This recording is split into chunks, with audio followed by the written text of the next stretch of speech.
Wondering, we will be starting very soon. There's a little.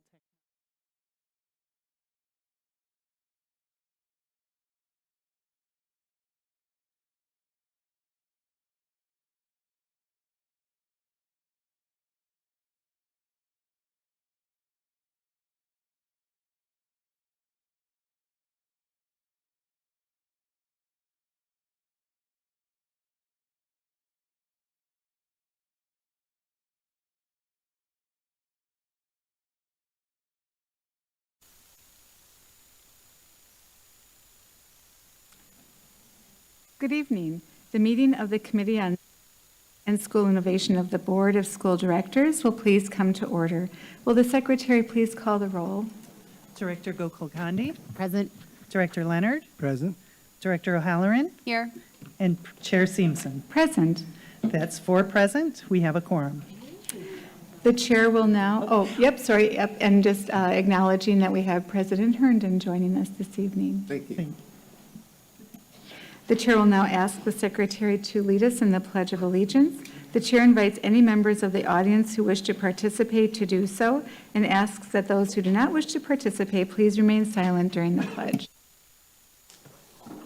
I pledge allegiance to the flag of the United States of America and to the republic for which it stands, one nation, under God, indivisible, with liberty and justice for all.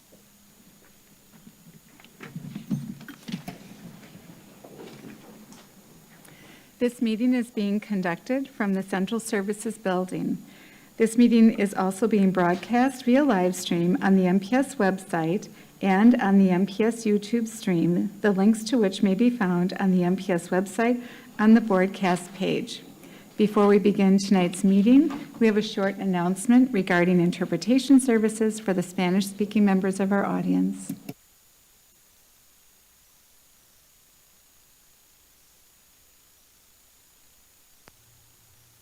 Buenas tardes y bienvenidos a la Junta de la Mesa Directiva de las Escuelas Públicas de Milwaukee. Si desea escuchar esta reunión en español, por favor llame al 312-626-6799 e introduzca el número de reunión 832-0725-4267 seguido por el símbolo de número. Luego, introduzca el código 883149, seguido por el símbolo de número.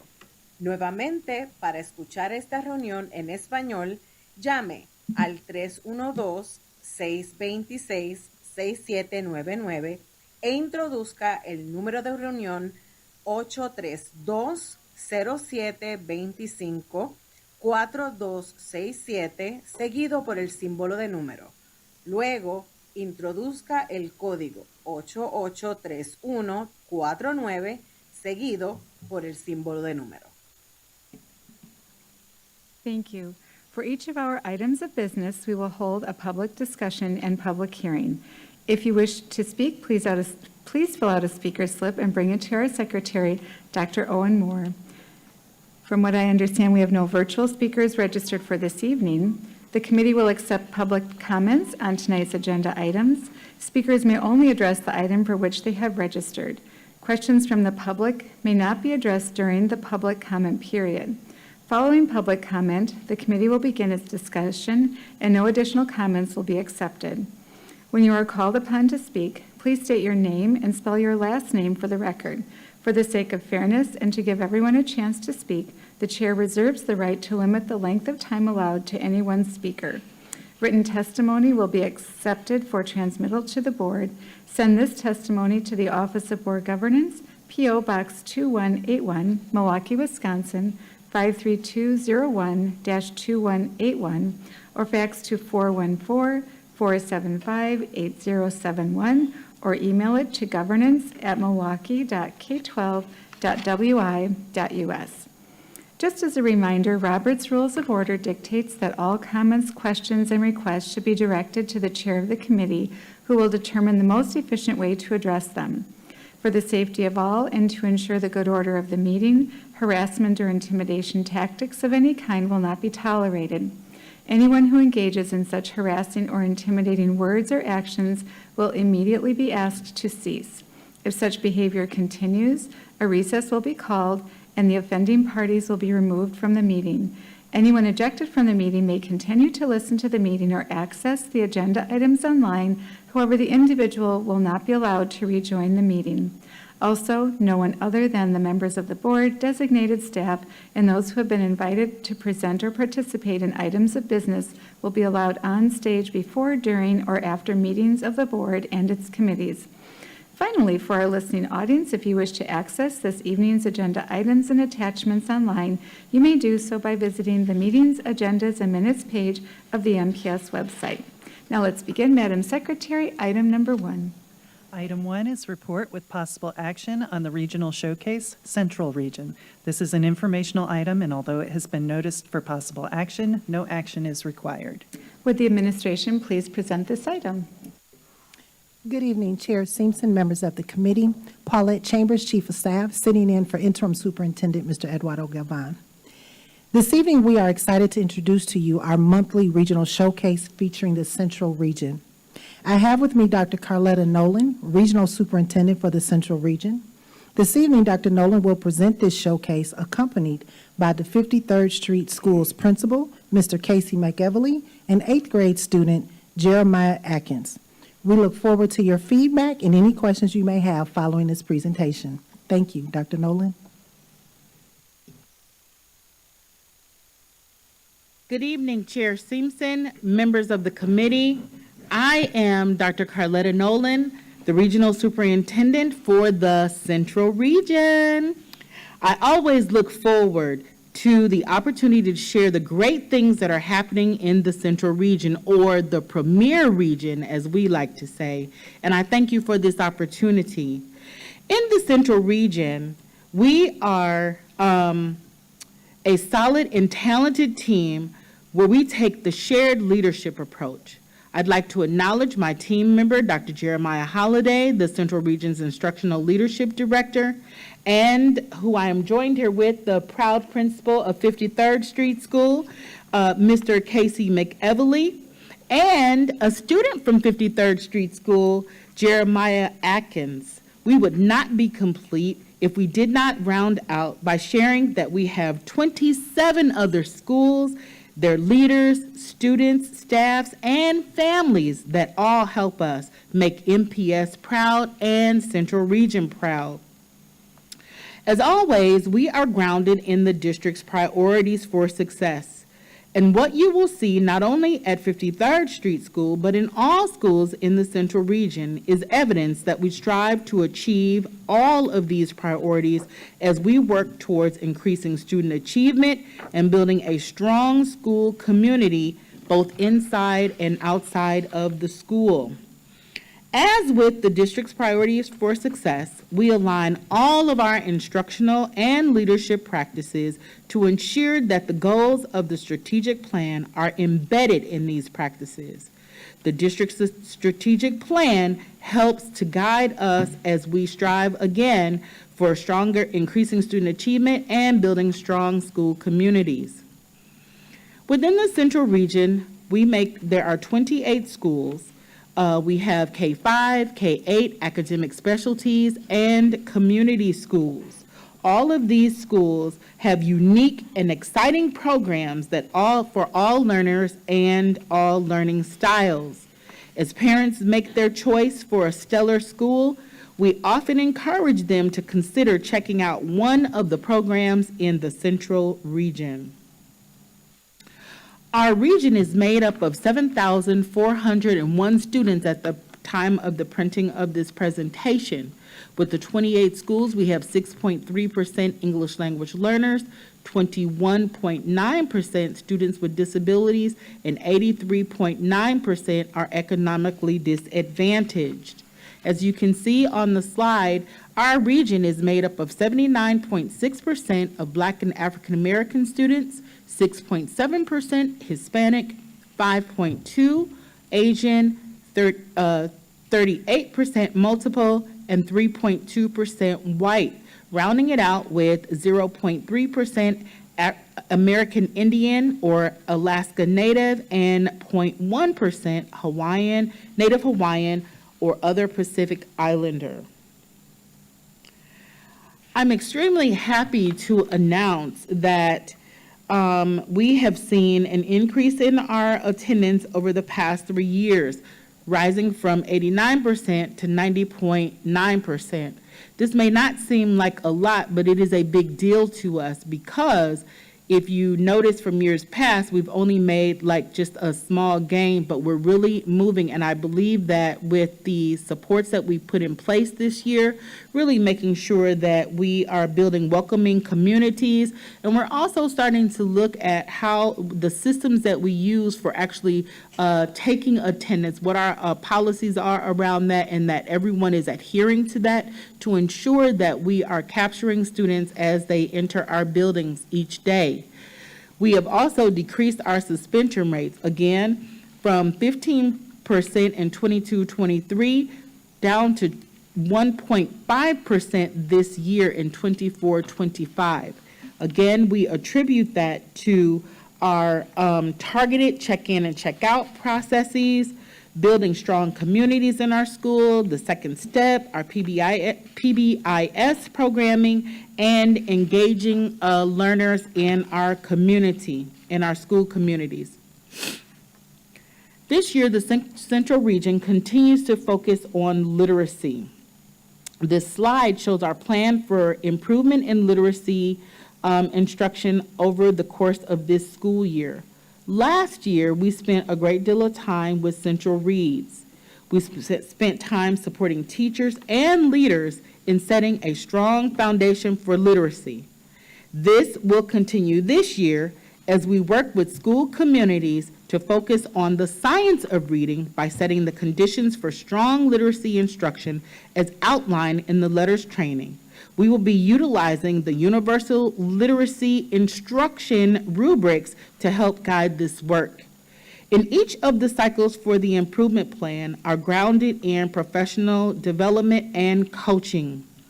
We are currently in the first cycle of our plan, where we are focusing in on ensuring that we have that we are providing instruction throughout all of the instructional minutes, looking at each of the literacy block components, and then emphasizing what whole group instruction looks like.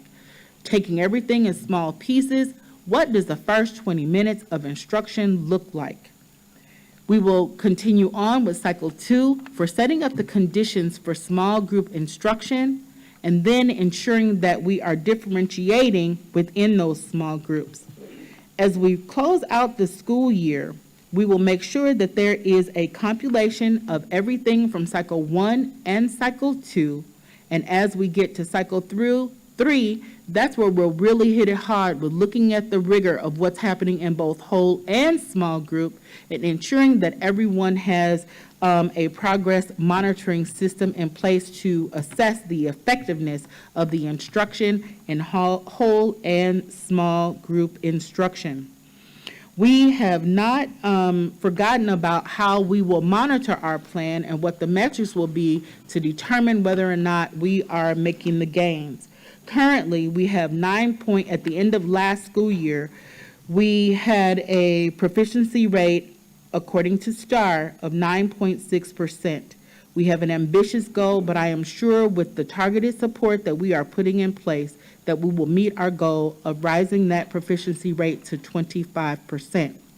As we do that, we will be monitoring, we will be working in our PLCs, both at the district level and at each of the school levels, analyzing our walkthrough data, taking a look at our classroom assessments based on standards or CABs, ensuring that we have using the end of unit modules, and that everything is aligned to standards.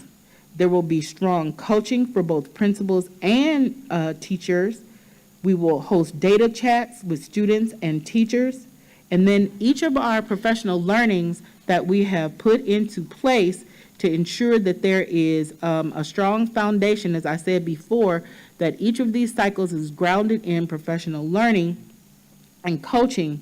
We have these checks for understanding so that we can go back and monitor and provide the support to teachers in the area where we recognize that they need more support. And then, of course, observation and feedback, not just of teachers, but of our leaders as well. At this time, I'd like to turn it over to Mr. McEvely, the principal of 53rd Street School. Great. Thank you, Dr. Nolan. Good evening, Director Simpson and the members of the committee. My name is Casey McEvely, the proud principal of the 53rd Street School in Milwaukee. I am humbly grateful of being given the opportunity to showcase 53rd Street School, not only because I'm the proud principal, but I'm also an alumni of 53rd Street School. It resides at 3618 North 53rd Street here in the central region of MPS. At 53rd Street School, we educate the whole child with a strong focus on social and emotional learning, which creates a sense of belonging for students. We feel that if students have a strong sense of belonging at school, they will come to school, engage with the curriculum, and in turn, their achievement will increase. 53rd Street School currently has 314 scholars, of which 21.5% are students with disabilities and 85.5% are economically disadvantaged. We have 84.6 African American population, 9.3% Hispanic population, 3.9% multi-race, 1.3% white, 0.6 Asian, and 0.3 Native American. Historically, the data on reading and math STAR tests has stayed the same. Last year, we did see very promising results in the early literacy data, with over 40% of our young scholars scoring significantly above in the spring of 23 and 24, leading us to believe that what we have implemented in Central Reads PLCs during the early literacy training for our teachers will lead to increased achievement in STAR, giving us a strong base, will give us a strong, giving us a strong base will provide that that help the students need for the future for reading in the upper grades.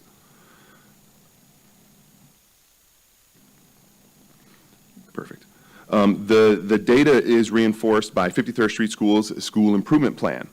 We have an academic focus of science-based literacy instruction. Our kindergarten through third grade teachers are in a PD called Letters Training, which is a professional development cohort, which focuses on science-based literacy instruction.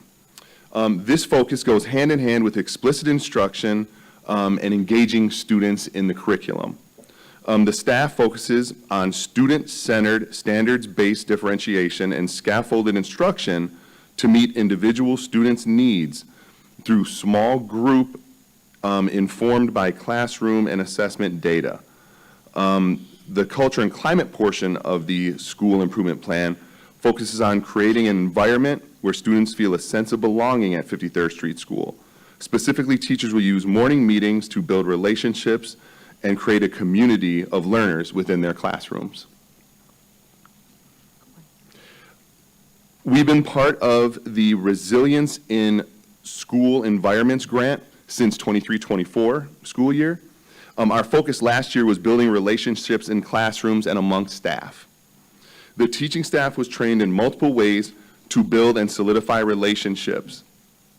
We hosted an SEL book fair in which 42 families were given a set of 9 SEL or social and emotional learning books during the event. Another focus of the RISE grant is the creation of mindful mentors. The trauma care specialist at 53rd Street School, Kim Lewis, led the group and trained 18 middle schoolers in the ways of mindfulness and leadership.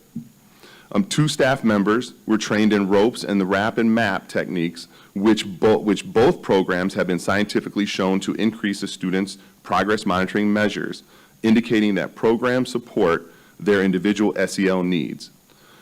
Our scholars utilize the SAY groups offered by support staff, such as emotional regulation, healthy relationships, and conflict resolution. 53rd Street School has supported over 120 students with school-based interventions in the 23-24 school year. These aforementioned SEL programs and interventions have shown to be working at 53rd Street School. Specifically, these programs and interventions are giving our students a sense of belonging indicated by referral, suspension, and attendance data. Our attendance rate has increased by 5% from 77% in 22-23 school year to 82% in 23-24 school year. The suspension rate was also dropped by 50% from 26.9% in 22-23 to 13.6% in 23-24. Our behavior referrals also dropped by 50% from 663 in 22-23 to 308 in 23 and 24. We understand that creating a sense of belonging needs to extend extend outside of the classroom. It needs to be felt throughout the school, and even at students' homes. In that vein, we are aiming to create rich activities and programs for all families served by 53rd Street School to ensure that a sense of belonging is felt far beyond the school's ending bell. Our program, Girls on the Run, has many adult mentors that create a sense of belonging outside of the classroom. The program focuses on empowerment and assertiveness. It not only gives young ladies an outlet through sport, but gives them a support group of sisters that encourage and inspire. 53rd Street School houses one of the largest CLCs in MPS managed by the Boys and Girls Club. They recently acquired a $145,000 grant to be utilized for student programming. The strong staff helps extend 53rd Street School's programming with homework help and data-informed tutoring. Engaging family events promoted by our parent coordinator are held throughout the year. We have at least one event per month and an SEC meeting monthly. SCPMH, or the School Community Partnership for Mental Health Program, is being utilized at 53rd Street School. We're currently partnered with Sebastian Family Psychology Practice. We have 59 ongoing cases of students receiving school-based therapy from the group. Anecdotally, we have seen students that have received therapy participate in their classrooms and school-wide events beyond what they previously could do before therapy. We have applied for the Playground Redevelopment Grant and are looking forward to working with community partners to create a space that gives our scholars a refreshed playground. Our STEM club, the award-winning Robotics Tigers, is the first LEGO League robotics team. They receive support from the Milwaukee School of Engineering and Rockwell Automation. MSOE has an ambassador program that works with our students to support them in their project development and programming. The program continues to innovate and enhance with our school programming through discovery and team building. I would also like to highlight, we have Miss Belko, who is who's one of the coaches on our team and a teacher at our school. She's phenomenal. She works with our children, and she's been doing wonders with them. Currently, I have Jeremiah Atkins with me. He is a member of the team and would like to discuss his time as a robotic tiger. So now I present to you Jeremiah Atkins. Good morning, good evening, Board of Directors. My name is Jeremiah Ekins, and I am here tonight to give testimony as how the Robotics Club at 53rd Street School has changed my life. Once I was a student that was all alone. I had no friends, no one to talk to, no one wanted to be my friend, until I heard about this club at my school called Robotics. I went to one of the meetings and met a couple of students that, like me, also like technical things. They also found building with Legos and coding on the computer a cool thing. Every year, the team is involved in competitions. Last year, we took first place in robotic design and second place overall. These awards gave me a real sense of pride. Sometimes I can't believe that we actually took first place. But then think about how hard we worked to get there, and I am proud. I really feel like I found a community, my community, of robotic scholars. We have grown into a team over the past 5 years. Being an 8th grade student, I have become a leader on the team and have recruited other students for our team. I feel proud of my accomplishments, and looking back, I see that I have grown from a student feeling alone and into a student that has a true sense of belonging at 53rd Street School. It also feels good how that I am creating a sense of belonging at my school for students that feel like me. It feels good to know that I am helping students find their community, a place where they can be themselves. Thank you for your time. Excellent. Thank you, Jeremiah. I appreciate that. And as we look ahead for 53rd Street School, we have a lot that we are focusing on. We want to continue to increase achievement in both ELA and mathematics. We want to continue to grow our attendance rate and continue to improve our school climate and strengthen family and community engagement. We're also preparing a green team and organizing our school community to tackle the playground redevelopment grant. And as I conclude this presentation, I wanted to extend my gratitude and thanks to a special staff member of MPS. Not only am I here as a proud principal of 53rd Street School, but I'm also a proud member of the MPS family as an alumnus and proud parent of a child that attends MPS. Sorry. Last week, well, 2 weeks ago, my son became ill. We took him to a doctor, and they just gave him an inhaler and sent him home. He went to school the next day and was having difficulty walking to class. And he went to the school nurse.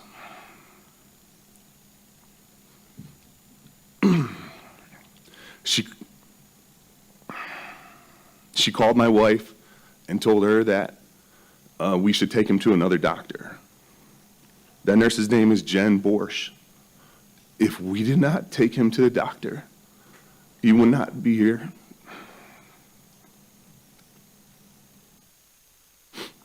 We took him to the doctor, and they said he had a hole in his lung. His lung had collapsed.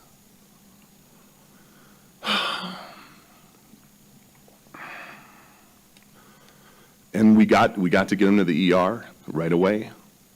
And he's doing well now. He's doing very well now. He's perfectly fine. But I just want to talk about the fact that I am grateful to the nurses in MPS. I'm grateful for everybody in MPS. You know, I'm an alumni of MPS. I graduated from Riverside. I appreciate everyone I work with.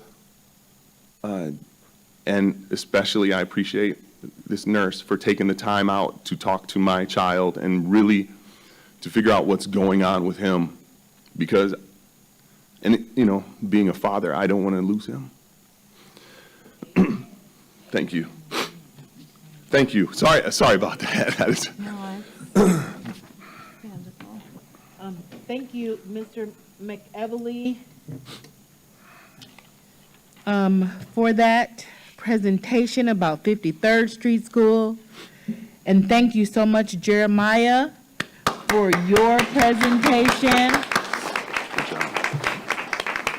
Each and every day, we have staff that walk into the buildings of MPS, and despite what we may hear others say, today you have shown us, both of you, that the work that we do within the walls of the schools in MPS is the work that should be done. It's worthy work, and it's the work that saves lives. Jeremiah told us that he felt alone. And if he had not had this outlet at school, where would he be? Mr. McEvely told us how his child was at another school in MPS, and that because of the staff members in both of these schools, his son thrives, and so does Jeremiah. And for that, the three of us sit here tonight, Central Region proud and MPS proud. Thank you. Thank you. Well, sure, first of all, just thank you, both of you, for sharing your personal stories in such a public space. It highlights, you know, the work of MPS, but it also highlights just that individual resiliency and the power of community that we see every day in our district. And Jeremiah, just thank you so much for sharing that story of how you were able to make a connection and make some friends through the experience of robotics. So just very powerful stories, and I'm grateful that you were willing to share them with us. Do any members of the public wish to make comments? We do not have speaker slips on this item. And do committee members wish to make comments or ask questions? Director O'Halloran. I just had one question for Jeremiah. So you're in 8th grade. Are you thinking about high school? Because I'm seeing Tiger Robotics, and I know Riverside Tigers, they have a great robotics team. So have you made your decision for next year yet? Yes. TBD? Well, you'll disclose it at a later date. Okay. Alrighty. Do you want to share with us, or? My ear. Dolomite. Oh, okay. Perfect. Wonderful. You know, we're also big fans of the Owls, and I'm sure they have a wonderful robotics program as well. Any other committee members? President Herndon. Thank you so much, and thank you for sharing your stories with us.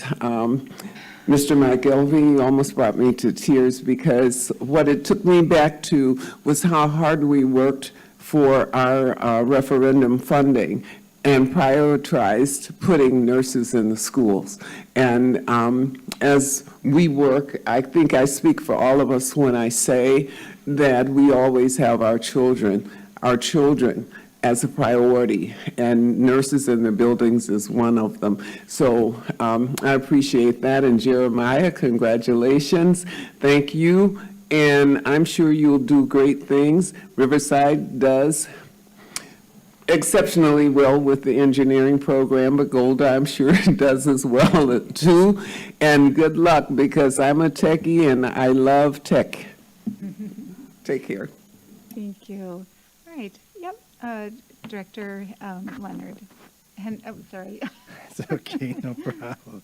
So Casey and I have known each other for decades, so that was rough for me. I feel bad for you. I can't imagine what you went through. I'm glad that there's a good result on the other end. I will say that much. I won't belabor that too much, but thank God. Jeremiah, your message needs to sort of be like resounded out there, because there's a lot of our students that feel like you did, or you may still at times do, but you did. And you have found some very, very important outlets for yourself that have really made a difference for you. And I think it's important, because that's a way of having your own self-advocacy. You found something, and it makes such a big difference. And as a teacher for 28 years, I saw that every day. And we never want to lose a student because we don't have that awareness of what's going on with those that are supposed to be our responsibility. So I thank you for your letter. I appreciate that. Your words are very, very important. Thank you. Administration. Chair Simpson, members of the committee, excuse me for interrupting. This is beautiful conversation, but our star celebrity, Mr. Atkins here, is being summoned by Mom, and we need to let him get to Mom. So if you excuse us for a moment, we're going to Grandma, excuse me, we're going to steal him off the stage for a moment. I didn't want to just steal him without letting you know why he was suddenly Can we just have a round of applause for him? Thank you, Jeremiah. Gotta listen to grandmas. All right, any other members? Yes, Mr. Chasen. Thank you, Chair Simpson, Matt Chasen, Office of Accountability and Efficiency. I just wanted to point out an additional bright spot, the level of students who had mathematics rated at proficient or advanced on the school economy scorecard at 53rd Street School in 22 was increased by 8-fold to between 22 and 23. And I wasn't sure if maybe you could provide some additional context. Is this sort of a post-COVID bounce? Is it something that we think we can sustain? Are there other specific mathematic programs that we're applying that maybe underscore or understate that? Not sure who wants to take that. Go ahead. Sorry. Oh, no, you're fine. Just wasn't sure who wanted to speak to that.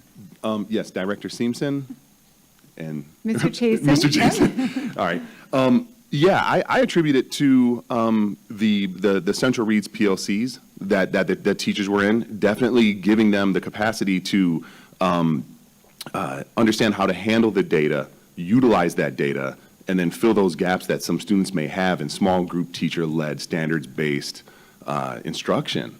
You know, giving the students what they need is what we're doing.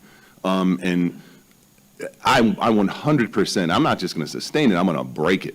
That's what I'm about to do to this. And I say it all the time. I'm looking at my data. We comb through this data. Dr. Noland, I know a couple teachers used to work with her, say that she would be there on Sunday morning combing through her data. I find myself doing that at times as well, because that's the standard that she wants us to do. And we will do this, and we will break this data wide open. Thank you. Thank you. Any other comments or questions? All right, seeing none, thank you very much for that very powerful and moving presentation. Madam Secretary, next item, please. Item 2 is report with possible action on Green Tree Preparatory Academy. This is an informational item, and although it has been noticed for possible action, no action is required. Would administration please present this item? Chair Simpson, members of the committee, Paulette Chambers, Chief of Staff. At its March 24th full board meeting, the Board of Directors required the administration to present a regularly scheduled 6-month report on the progress of Green Tree Preparatory, Inc. This evening, I have with me Ms. Bridget Schock to lead this presentation. Ms. Schock is accompanied by Green Tree Academy's principal, Dr. Katrina Fisher, and students Janine Smith and Demarion Ranson. Following the sharing of this report, the team will be happy to answer any questions you may have regarding this item. Thank you. Ms. Schock. Thank you. Chair Simpson, members of the committee, Bridget Schock, Director of Contracted School Services. We are excited to have the proud founding principal of Green Tree Preparatory Academy with us, Dr. Fisher, along with Ms. Smith, the science teacher, and Demarion Ransom, a senior at Green Tree, to highlight the work that they have been engaged in.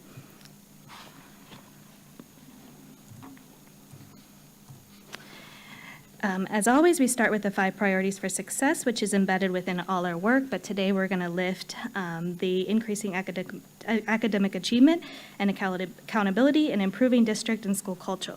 I will hand it over to Dr. Fisher, and she will lead us in the next part. Good evening. Good evening, Chair Simpson and members of the committee. My name is Dr. Katrina Fisher, and I am the proud founding principal of Green Tree Preparatory Academy. At GPA, our roots run deep. Plant your scholar at GPA and watch how they grow. That's our motto. Our mission is to build a body of student leaders who will lead or own tomorrow's businesses. Within this are the 7 skills for success that are built into this work. Our enrollment has increased over time as we continue to face many challenges. Our dedicated staff and students continue to persevere as we continue to create a climate and culture that is conducive for learning and develop our students to be lifelong learners beyond high school.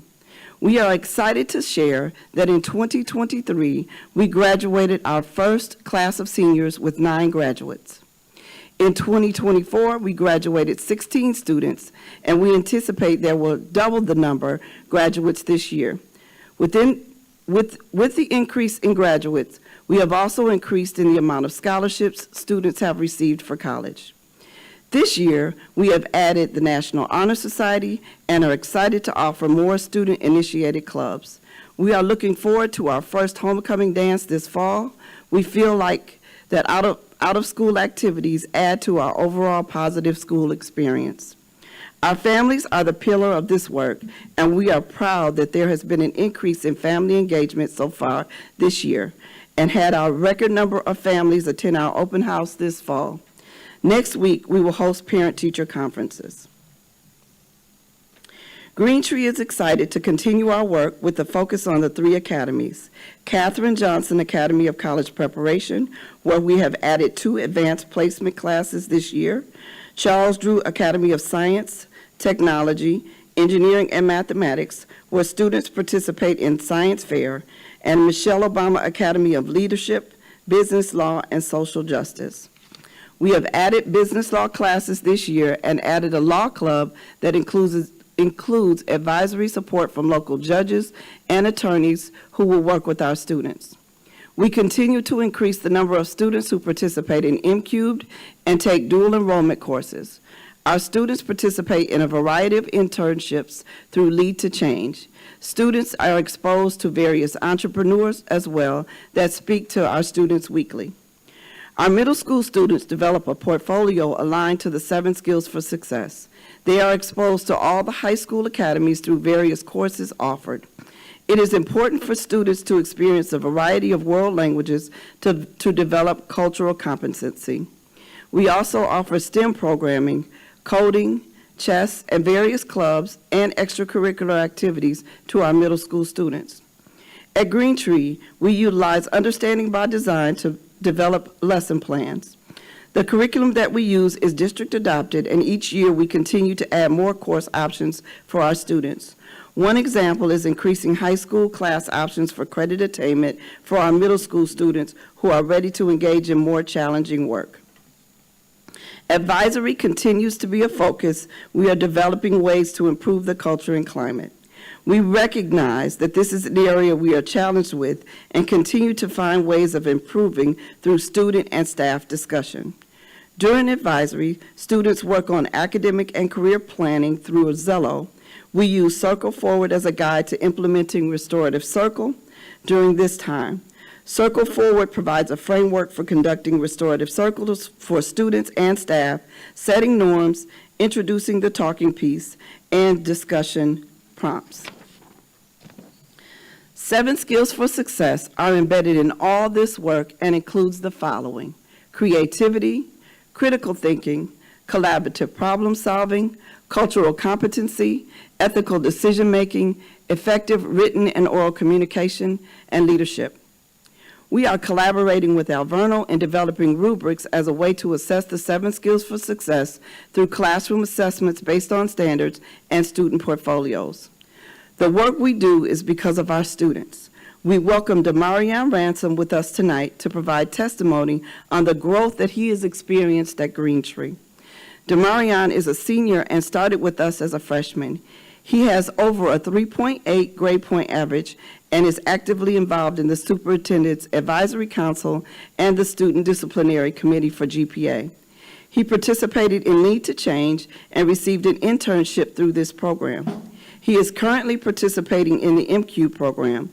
We are elated to have him here with us tonight. Damarion. Good evening, Chair Simpson and members of the committee. My name is Damarion Ransom, a senior at Green Tree Preparatory Academy. I am excited to speak tonight regarding my experience at GPA. As a student, I had the opportunity to participate in Lead to Change, a program that helps students into career pathways and internship opportunities. My internships included Milky Way web design, and the second internship took place at Beta Rudder, another web design experience. The internship solidified my desire to become a web programmer. As a student, I developed my leadership, collaborative problem solving, written and oral communication skills through participation on the Student Discipline Committee and the Superintendent Student Advisory Council. I became a representative of my school and responsible for monitoring issues and concerns happening at GPA. I collaborated with other team members and presented our problems and solutions to staff, students, and superintendent. All of the experience at GPA prepared me for my current experience with the M-Cubed College Connections program, which allows me to take college courses in high school. I am thankful for the staff at GPA because I feel like my experience will prepare me for the real world and future employment opportunities. Thank you for this opportunity to speak about my school, Green Tree Preparatory Academy. I will hand it back over to Dr. Fisher. Thank you, Demarion. Excellent job. The school improvement plan is what drives our work at Green Tree. We focus on the data for both student outcomes and adult practice. We use our Thursday early release days to conduct professional learning communities. The two goals that we set in is around academics, climate, and culture. After careful review of the data, we know that there needs to be a greater emphasis on academic vocabulary and word acquisition that is embedded through instructional practices. We have conducted professional development around this work and use our PLC time to analyze student outcomes and design instruction to meet the needs of the students. Teachers are provided an instructional coach, which provides support in planning and preparation of lessons, observations, and feedback on instructional practices. Restorative practices was an area that we struggled to implement. Our goal is to implement restorative practices by including community building, framework norms, and instruction of topics during the advisory time. We recognize the importance of this work and have secured a vendor to provide adult professional learning around restorative practices. In addition, revisiting routines and procedures is important to creating a safe environment for both students and staff. In order to ensure accountability for implementation of restorative practices during advisory time, the school leadership team is currently conducting weekly walkthroughs and provides descriptive feedback for staff. We know that this work can only be done with the help of our great staff and support from our leadership team. Green Tree has a dedicated staff that are committed to this work. We are proud that we have retained almost 100% of our staff from the previous year. We still know that there's work to be done, and we still have some vacancies as we add more course options for our students. However, starting with the staff that we have that have been with us over the past year helps us to continue the work that we started and build a strong, stable community of educators. Today I have with me Ms. Smith, who will highlight some of the work from our educators.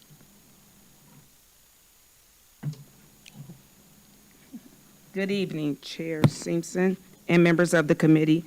My name is Janine Smith, proud high school teacher, science teacher at Green Tree Prep Academy. I'm excited to speak tonight regarding my experience as an educator for GPA and the Milwaukee Public Schools. Teaching is my second career experience. I began my first career experience as an analytical chemist, and I have chosen to leave chemistry to become an educator with the idea of showing students that a career in the fields of science and mathematics are possible for females and students of color. As a chemist, I had the opportunities to speak to students about careers in science. At GPA, my focus continues in science through the Charles Drew Academy of Science, Technology, Engineering, and Mathematics with the emphasis in biomedical science. I currently teach Project Lead the Way Principles of Biomedical Science. I felt that it was necessary to build a strong relationship with the students as an approach to developing the whole child. Through restorative practice and school-wide professional development implementation, we have had opportunities to collaborate and discuss SIP goals, which includes our vocabulary acquisition. Through community building and PLCs, I have been able to meet my students where they are in order to provide better instructional strategies and efforts to improve the culture and climate at GPA. One of the programs I have helped to lead and develop is our tutoring program. This program gives students an opportunity to receive one-on-one support in areas which they struggle. I am grateful for the opportunity to work at GPA because I am able to work closely with the staff and students to build a community of student learners that will change this world. Thank you for this occasion to provide highlights about the work we are doing at my school, Green Tree Prep Academy. I will hand this over back to Dr. Fisher. Thank you so much, Ms. Smith. Thank you for this opportunity to highlight the work at Green Tree Preparatory Academy. We are grateful to the staff, students, and family commitments to planting their roots at Green Tree Preparatory Academy and trusting us with their child's educational journey. I will hand this over to Bridget Schock, Director of Contracted Schools, to share the support that administration has provided to our school. We close tonight with highlighting some of the support from the administration. So both the regional team and contracted school services continue to support the work at Green Tree centered around their continuous school improvement plan and implementation of their educational program. Our school performance coordinator has started to attend the weekly meetings held on Thursday with staff in addition to the school level team meetings. This support is specific to using data to inform practices around school improvement plan. We continue to conduct instructional walks and provide feedback to the school during advisory and classes. This is in addition to our one-on-one monthly meetings that take place with the school leader, both with contracted schools and twice a month with the regional superintendent. At this time, we can answer any questions that you might have. Thank you very much. Thank you, Demarian, for sharing with us the leadership roles. Demarian, the leadership roles, thank you, that you have taken on. Congratulations. It sounds like you are setting a good path for yourself for your future. Do any members of the public wish to make comments? We have several speaker slips on this item. Wonderful. Thank you. All right, the first speaker slip I have is Luz Hernandez. And that will be followed by Ingrid Henry Walker. Good evening to all of you. Luz Hernandez, Hernandez. I come to you as a 29-year veteran of Milwaukee Public Schools. Being the principal or leader of an instrumentality charter in Milwaukee Public Schools should not give you a license to treat workers any way you want. This in particular is relevant to two schools, Alba and Green Tree. Tonight is a 6-month.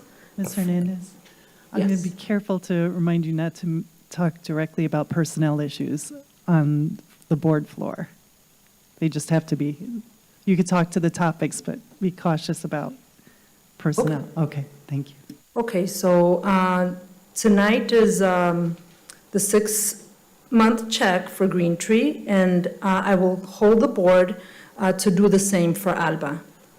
Since Universal Charter abandoned the students and families on the northwest side of Milwaukee, MPS was left to pick up the pieces. In that process, MPS felt the need for what was previously Webster to restart an instrumentality charter known as Green Tree. One of the first slides is about the academic program at Green Tree. At the end of last year, Principal Fisher had to be made to move one of the copy machines, a tool needed for work, to an area accessible to the staff. Principal Fisher did not allow access to Chromebooks. MTA members had to come together to demand Chromebooks be made available to staff and students to provide day-to-day instruction and to abide by students' IEPs. Members advocated for district intervention resources and support to ensure student achievement. The principal ordered the curriculum program Springboard, whose materials are being phased out. MTA has been in communication to ensure that members are aware of and have received the new district-adopted materials. 2 weeks into September, there continued to be student scheduling problems that still needed to be resolved, resulting in students going to the wrong rooms and being marked absent. Students and staff at Green Tree deserve a comprehensive, coherent academic program that does not hinge on staff fighting for basic supplies. Thank you. Thank you. The next speaker we have is Ingrid Henry Walker, and that will be followed by Elijah Robertson. Greetings all. Chair, one moment, real quick. Sorry. Chair Simpson, the light is not working to tell us when we're at, so hopefully it won't sound rude, but I'm going to turn on my phone so when we get to that 30 seconds left, we'll get a little alert. So, okay. Thank you. Thank you. Greetings. My name is Ingrid Walker Henry. I am the MTA president, and this evening I'm speaking representing the members of Green Tree Prep. Board directors have received written and verbal communication from members on their experiences at Green Tree. I'm here continuing the checkup. Climate and culture at Green Tree has been and remains a problem. Green Tree has seen 13 teachers leave the district for other districts or personnel reasons from 2021 to June of 2024. I do not have the data on how many teachers transferred when they had the opportunity, but the board should request and get that information. To start the year, there was a publicized safety event. Two concerns raised by members at that time include the inability to use walkie-talkies to communicate in cases of need, and staff not having keys to access areas like the lunchroom or areas to have students cool off. These are not things that the staff should have to beg for. Climate and culture in a school are reasons that students and staff stay. When people are made to work outside their contracted hours, they do expect payment. Green Tree, out of compliance with board and administrative directives, force workers to stay without pay. One way to foster climate and culture is to treat workers with respect and pay them when they've worked. When members' rights have been violated, they can and should call their union. Participation in legal, protected, concerted activity is the right of workers. Principal Fisher singling out members for discussions to reprimand them for engaging with their union must stop. None of what I said is described as contributing to a healthy climate and culture for Green Tree. The board has communications from members about their experience. Green Tree students and staff deserve better, and it's the board's responsibility to ensure that.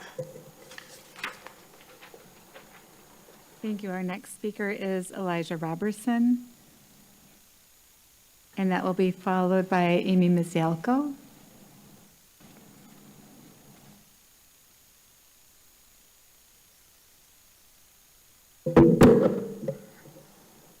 Hello. Hello, my name is Eli Roberson, and I would like to welcome the directors and members of the community. Of the committee. I would like to come and talk about Green Tree Preparatory Academy as a student of 2026 that has gone here since my freshman year. I feel as if there are more things related to I feel as if there should be more things related to getting to know students, and having a bond with students would assist in learning. I also feel as if our school teaches very well, and I believe that we should receive assistance with teachers bonding with students. There are multiple teachers that I know that are very excited to teach their classes and expand their students' minds. And I would like to thank our teachers for assisting us and trying to make sure we are on top of all of our assignments.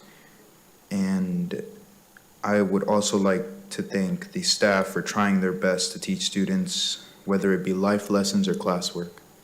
Thank you. Thank you. And I made a mistake. There were pages stuck together. Before Amy Mizialko, could I please have Anaya Gannett? Apologies if I'm saying the name wrong.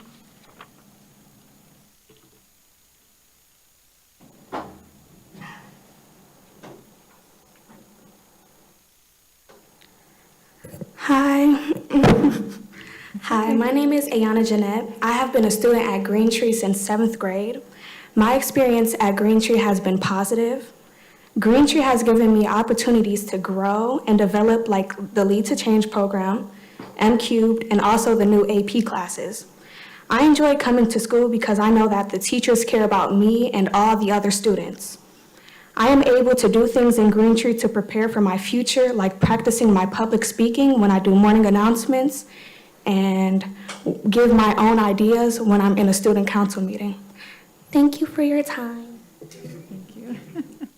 All right, and our final speaker slip is Amy Mizialko.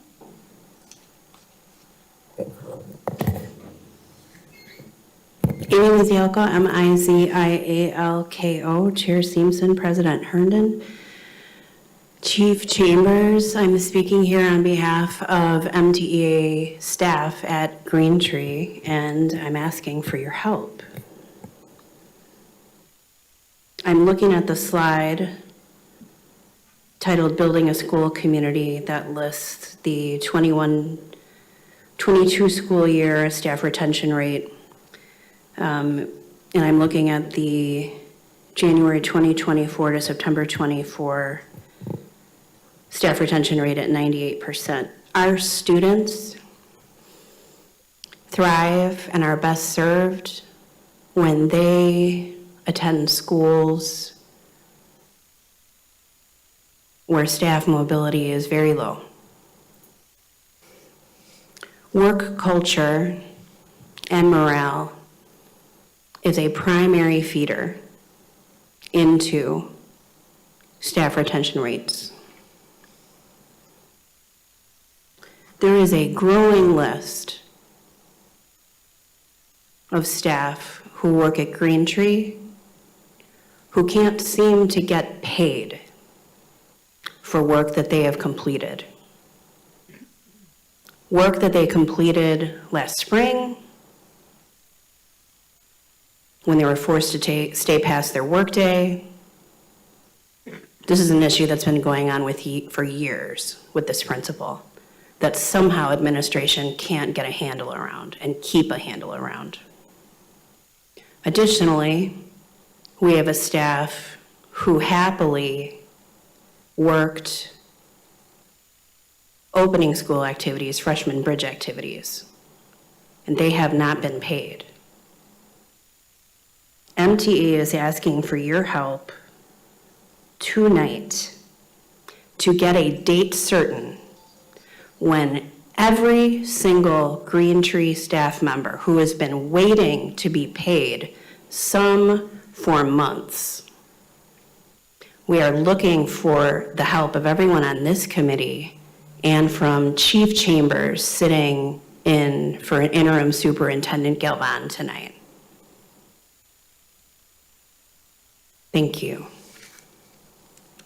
Thank you. That was our last speaker slip. And yes, we have some issues to address. Do members of the committee wish to make comments or ask questions? Okay, Director Leonard. So first, I have a couple of questions. First of all, you mentioned a vendor regarding restorative practices, but are you one of the 22 schools that are actually under that leadership of the restorative practices that are being presented in our district? Administration. Chair Simpson, members of the committee, Bridget Schock, Director of Contracted School Services. Unfortunately, no, they are not a part of that group, and that's why they, sought an outside vendor to help them with that. And that's, okay, so you answered the second question. All right, then I'm just going to make some comments and I guess almost some suggestions. First of all, when it comes to pay, I will never, you have to pay your workers. So if they're asking for months, and we've heard this in not just this building, but in a lot of places, so we have to take care of that. I'm not sure if a board director would have privy to that information, but administration does. So when it comes to that situation, I would implore you to work with the MTA and Green Tree to get that resolved very quickly. I don't see why that would be a problem. If they did the work and they deserve the pay, then that should be taken care of. That's, to me, just a simple solution on that one. My greater concern is that we keep hearing the same things. And I went to the building. I've talked with Dr. Fisher. I've talked with a number of staff members. And everything that is being stated was repeated to me when I was there. So I get like a sort of a mixed vibe when I'm in Green Tree. I think the program, to be honest with you, and the staff do a pretty good job.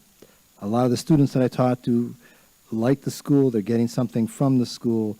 But there is definitely a concern about the building culture, and that's where I have some definite concerns, because the two have to go together. So as a former educator, and I will speak from that position versus a board director, you have to put this all together, and it can be done. And I'm not sure why it's not happening. I'm not going to be the judge of that right now, but as a board director, we are required to uphold. The biggest part of our job is accountability, and we need to make sure we resolve this situation. Coming back after 6 months and hearing some of the same issues does bother me, and I want those issues resolved, and we have to figure out how that's going to be done. So as a board, I would be asking that we have some kind of report or conversations behind the scenes to find out where the issues really are. Because doing it on the board floor sort of handcuffs board directors. We cannot get into discussions about personnel issues. And to be honest with you, some of the problems that we have in our schools deserve a more personal touch to find out exactly what's going on in a building and why situations are occurring. So I'm not asking for any answers from anyone today. I'm just giving that strong suggestion that we come up with something that's much more directed, and where a board director or two board directors, so we don't break that walking quorum, can actually sit down in those meetings and be part of that situation, understand what's really going on at Green Tree. Thank you. Thank you, Director Leonard. So just to be clear, you are asking as a board, so our number one, that we pay staff. So I'm just looking to administration to look into that, what staff needs to be paid for what activities. It sounds like starting maybe last spring. So if someone could look into that and make sure that staff is getting paid, that is one ask by the board. The second one is that we're working on that building culture, and that we, as a board director, there are one or two of us invited to participate in some of those sessions where we can really sit down and talk about things that we can't discuss on the board floor. And I would just maybe add to that, in addition to those more, closed door conversations and work that has to happen, that maybe we also could have a report back to the board in the month of March at the SASI committee. To give some updates at that time. Just April and May are kind of shot months. So Director Gokul-Gundy. So I want to make it really clear that we've received multiple communications of what's happening that is in incredible opposition to all of the things we've heard tonight. I also want to say that I think that this presentation is unacceptable. And so I want to make that point not only for this presentation, but for also the presentation you bring for ALBA, because again, if we look at this, there's no update as to what we talked about last time with Green Tree. What you said data. Well, there's no data that corresponds to what your school leadership team is doing. What improvements are you making to your school improvement plan? What are the practices around the SIPs? What are the contents of your meeting twice a month with your regional superintendent? Where's your suspension data? How do we look at culture and climate? This is incredibly unhelpful. We're not here to hear about the academic programs that you're providing. This is not a celebratory update. We have asked you to come back to this board because the last time you were here, we had parents and communications and the news lighting us up, telling us that the environment at Green Tree was not safe. And so I'm struggling to understand how we continue to do the same thing. And I'm like frustrated at myself that I sound like a broken record. Every time I come to this board floor, we say the same things. Like, at what point are we going to start having real conversations about ways to improve things? And so, yeah, great, we could have a report in 6 months, but if I have to say the same thing over and over again, we're really not making any progress. And so, one, it is unacceptable not to pay teachers. That shouldn't even be a thing that we have to talk about anymore. Like, that's crazy to me. Second, I really would like to hear, what is the plan for when you come back in 6 months? What data are you going to bring us? I want that to be spelled out today. And third, how are we going to make sure, and I guess, roping this into the ALBA conversation, what are those standard things? When we have to bring schools to the board floor to talk about very publicly like this, I want to understand, what is that path and roadmap for us to understand what improvements need to be made so that us and the listening public can really get a handle on how the district is moving that forward. Thank you, Director Gokul-Gundy.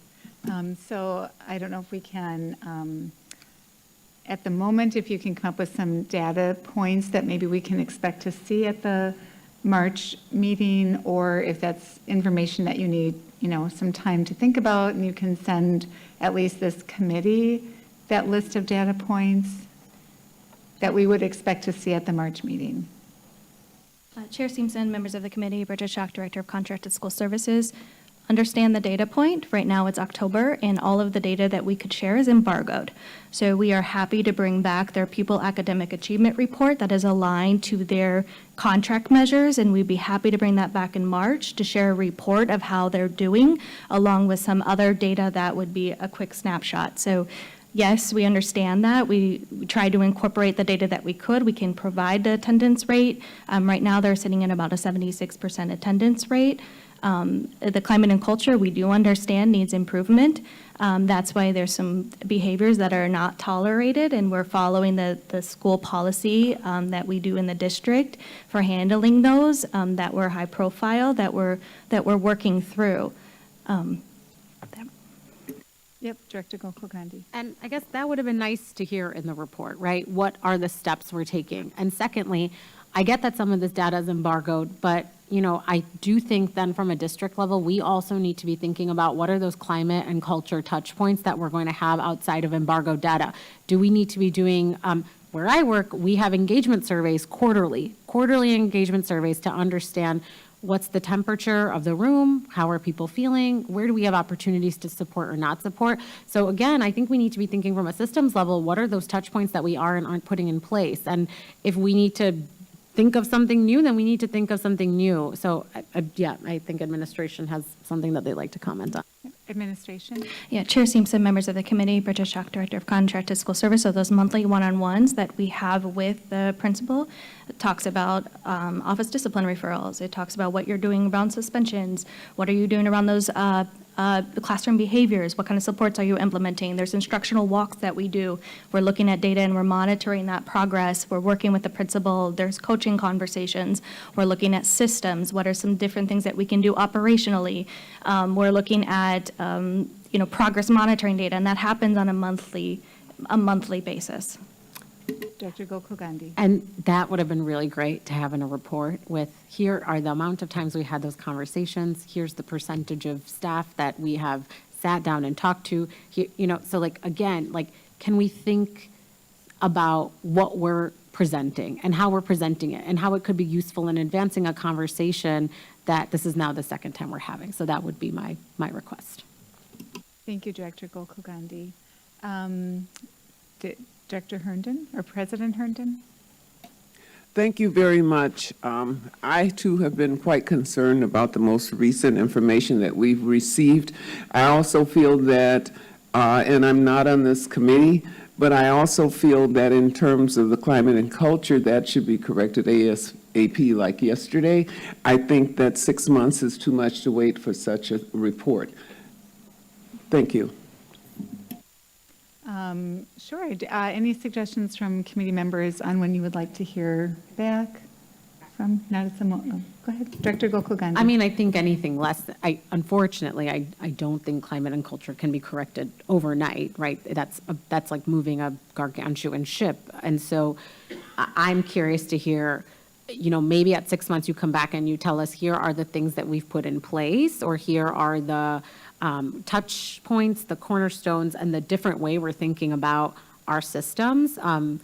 But that's just me. I'm now projecting my assertions, so I'm curious to hear from administration. But I definitely want to hear some ideas around how you're going to track climate and culture, because here is the thing I don't want anymore at all when we talk about schools. I do not want anecdotal information. I want to see numbers that are pulled from the staff and students in the building. Administration? Chair Simpson, members of the committee, regarding the report, the administration is happy to accommodate whichever time frame you would prefer. We can bring the report back in March. The earliest that I would recommend we bring it back, however, would not be any earlier than February, as January will be the close of the semester. So that was always a great time to see how we fared through a semester. So we could always come back in February or just hold off until March, because it'll probably be about a 3 to 4 week difference. So whatever the pleasure of the committee is, we are happy to bring that report back. February is fine. That might be a nice time, kind of like we've had that first part of the year over. We might have some more information from January. I'm wondering if there is something specific related to the culture and climate within the building, if there is, if you have any ways of suggesting that that is measured, some way that we can get a deeper look into that between now and then. Chair Simpson, members of the committee, we can absolutely look at options for that. There are several things that we can do in reference to what Director Gokul Gandhi said regarding hearing from staff. We can work with several of our teams, Restorative Practices, the vendor that Green Tree is working with regarding the climate and culture of the building and restorative practices. I'm drawing a blank here. PBIS is also one that we probably could draw off of. And we can develop what we need to ask staff and students how they feel about what's going on in the building. What is improved, what is different, what do they think we need? We can always look at a before and after, if you will. How is today? How is it 2 months from now, 3 months from now? So I think that is something that we can work with the multiple departments that we have to help meet the needs of the request. Okay, thank you. Other members of the committee? Director O'Halloran. Thank you. I think, what I'm hearing is, what metrics are we looking at? I pulled up the previous presentation and it has attendance, suspension, and behavioral referrals. I recognize those were a year's snapshots. I mean, maybe we could do, the first semester and then project through the end of the year based on that trend. But it's difficult for me, and maybe it's also you're feeling the same way, just coming up with metrics on the fly. But one thing I know that MPS has is like so much data, right? So is there a way that we can maybe, I don't know if it has to happen before the full board to actually identify these metrics and like present it, but it would be good if we could perhaps engage with Office of Accountability and Efficiency or who is Dr. Mel's team? I know Dr. Mel is no longer with the district, but, can you all come up with some of those metrics that you think would be meaningful? So I'm not trying to force you to do more work, but so that we can have an actual conversation is what I'm trying to get to. Administration? Yeah, Chair Simpson, members of the committee, Bridget Schock, Director of Contracted School Services. So we have those. Those are in the contract, and we look at those on a monthly basis. We pull it in September, October, November, December, et cetera, and we look at the data and the metrics. We look at suspension. We look at their academic progress. The problem right now is we're in October, and the school started a month ago, and so we're building that data as we speak. So we would be happy to bring back the data. We have the metrics. Those are also in their school improvement plan, and that's what their work is around. So I'd hate to reinvent the wheel that we already look at those data, and create something different when we already have a system in place to really hone in and drill down too on where those behaviors are happening. Like who are those, what classrooms are they happening in? What's that climate and culture look like? Restarted practices, we're looking at classroom implementation, and they have a rubric that they're using to measure those 7 skills for success. So there's things that are already embedded within their charter contract and within their school improvement plan that we're continuously using to monitor that data. And so moving forward, we will make sure that that is in the presentation. Director O'Halloran? And thank you for kind of bringing it back to like, these are the things that we should be judging because that's part of like the contract, right? I think what becomes a frustrating conversation from this, where we sit, is how do I marry, well, we're doing this every month, we're reviewing this data and administration, I'm sure you're on top of it. Plus then, I'm only here because I think this school has potential, but God, do I want to leave? How do I take what I am hearing from staff members and resolve that with what I'm hearing from administration? So I'm just, if it seems like I'm frustrated, it's because I appreciate that you're doing that every month, and maybe incorporating it into the presentation would yield a different result, but it feels like if you're already doing all of these things and we're still hearing about issues, then I'm concerned that maybe we're not doing the right things, or we're continuing to do, I don't know. So it's less a question and more of a, just a comment, I guess. And I think that's the piece that is missing in terms of looking at, you know, when we talk about the data that we're going to look at or the metrics that we're going to measure, there doesn't seem to be a way to get at some of the other things that we're hearing about the school. And maybe that's part of what Director Leonard, when you talked about sort of having some meetings with one or two board directors to have some conversations about some of what we're hearing to try to come about with some resolution to that. Director Leonard. I agree. Data points are important, but it really comes down to, I don't know how to say this. I'm going to try to articulate this in a way that makes complete sense. But when I walk into a building, I can pretty quickly, from talking to students and staff and administrators and just walking around the building, it's a pretty quick feel for how the culture is in that building. It is not something that's very easily substantiated. It's not hard, but we have to see, and to see those changes is going to require some pretty deep conversations. We are actually having conversations and going over a lot of the things that Ms. Schock, you were bringing forward. But we need to see that actually changing transformatively inside a building. And when that starts to happen throughout our district, we're going to know about it because people are going to be coming to the board meetings with a wholly completely different viewpoint of MPS. I don't know how to say it any other way.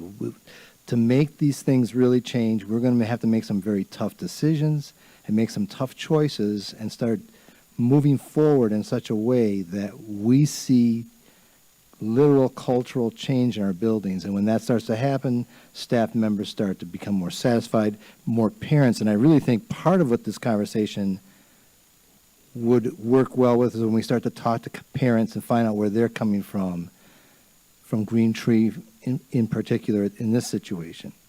It would be good to actually have some conversations, say, here's where you have complaints, it's 3 months now, where are you at right now? Where are your children at? What's going on? And I know that seems very anecdotal, but it actually, when you talk to a lot of parents, and I talk to hundreds of them every week, you get a very clear idea of school culture and district culture very quickly.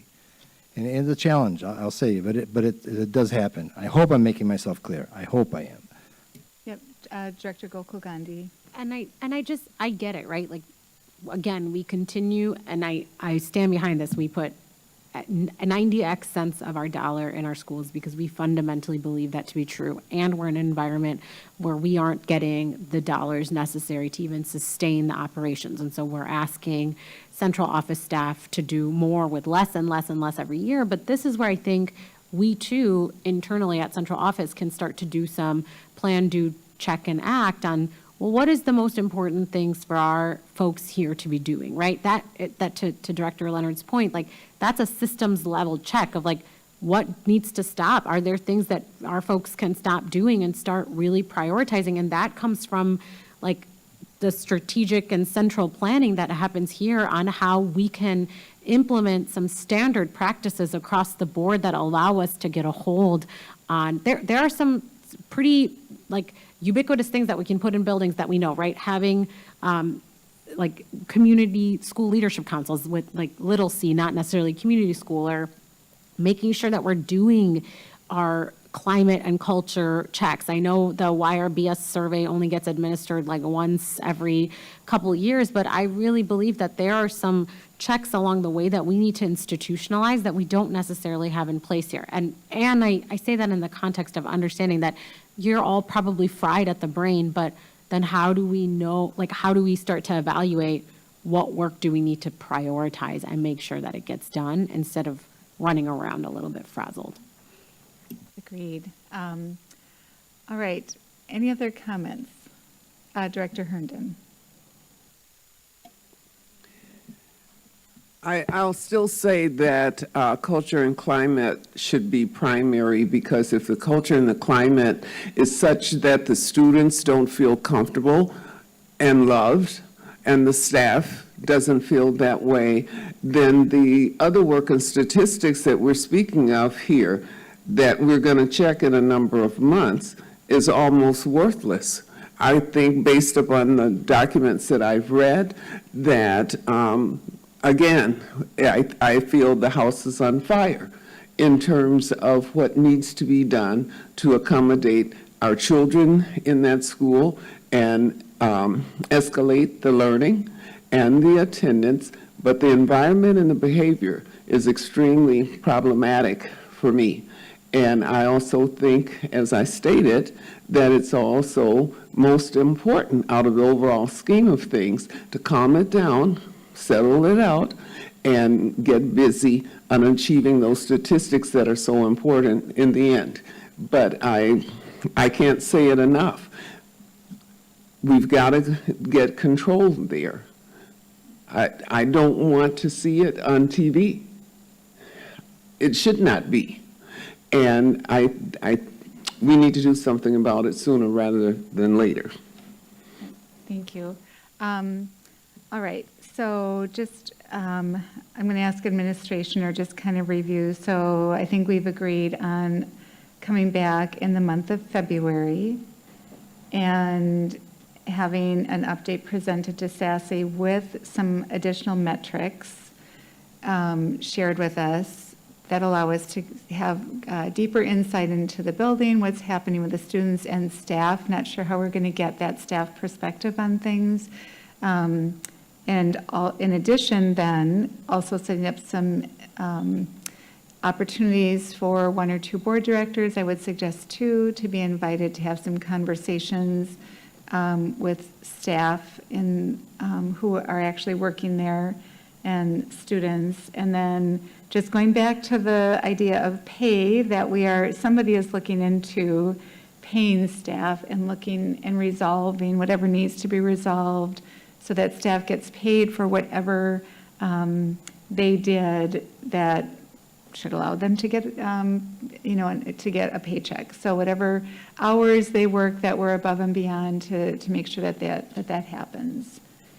And I would imagine, and so with the pay especially, that we as a committee, that you let us know when that happens, when that's resolved. All right, am I missing anything? Mr. Chasen. Thank you, Chair Simpson, Matt Chasen, Office of Accountability and Efficiency. The district for nearly a decade has assessed the climate and culture in the buildings through the Essentials of School Climate and Culture and Climate Survey. We've done this in partnership with UW-Milwaukee's Center for Socially Responsible Evaluation in Education. The most recent survey results from 2024 are available. I'll be happy to work with the administration to get you that data. Okay, thank you so much, Mr. Chasen. Director O'Halloran. And I just wanted to note that, this is definitely not an easy conversation to have, but one thing I do want to call out is that as a public institution, we have these discussions publicly, and that's one of the benefits of public education. I can't tell you when half the private schools that are publicly funded, when they meet, who's on their board, what's their agenda, how they take public testimony, what the outcomes of their meetings are. And so while it is not an easy conversation, I want to just thank administration and thank staff and thank everybody who participated in this conversation, because at the end of the day, we're all trying to move towards improving the educational outcome and the climate and culture for students. And so I'll put my soapbox away. No, that's a valid and important point to raise, because, right, we all don't like to be on stage sometimes having these difficult conversations, but that they're here for all of us to learn from and grow from and find new paths forward to best serve our students and meet the needs of our staff is really important. So thank you for that. Are there any other comments from administration or members of the committee? Administration. Chair Simpson, members of the committee, I just wanted to confirm that the administration will begin working on this first thing tomorrow.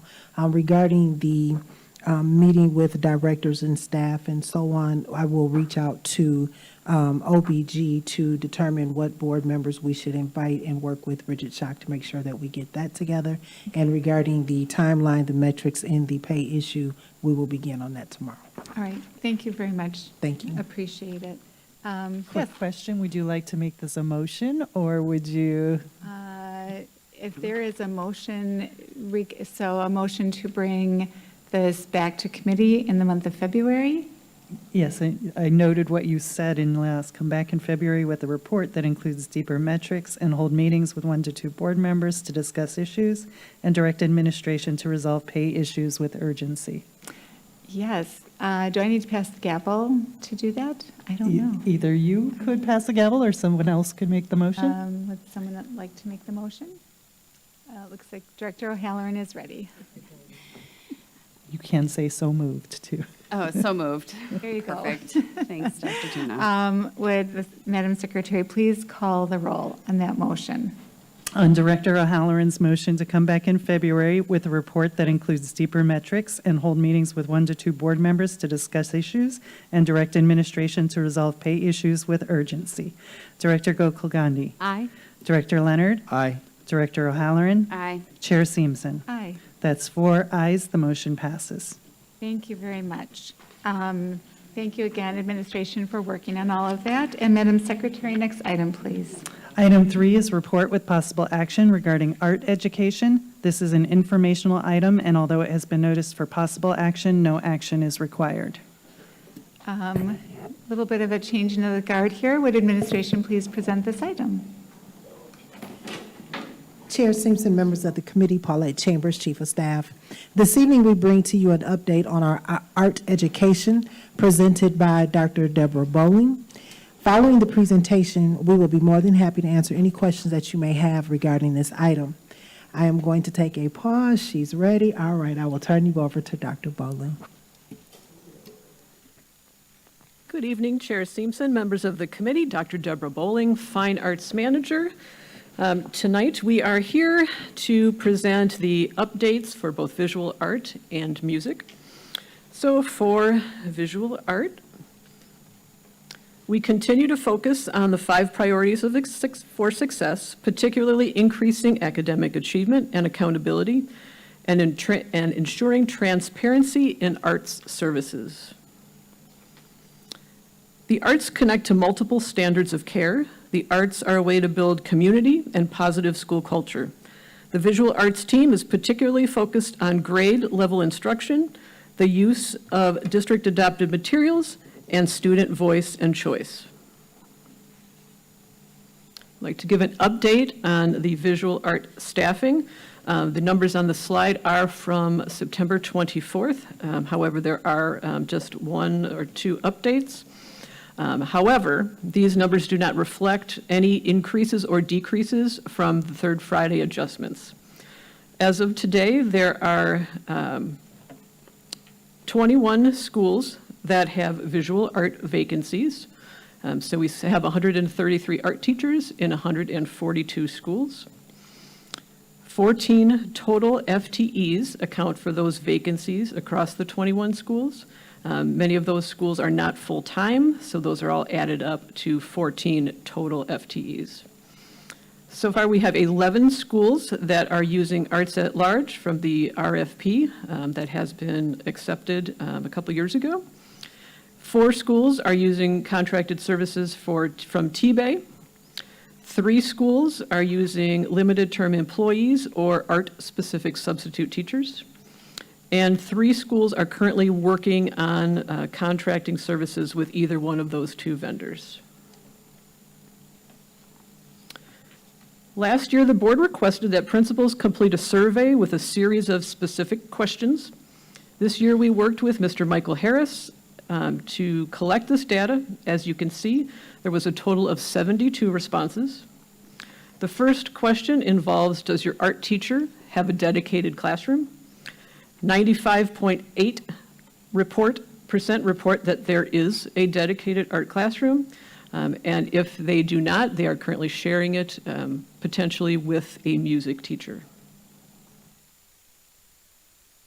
The next question involves, were the art and music teachers involved in programming and scheduling for their classes in their building?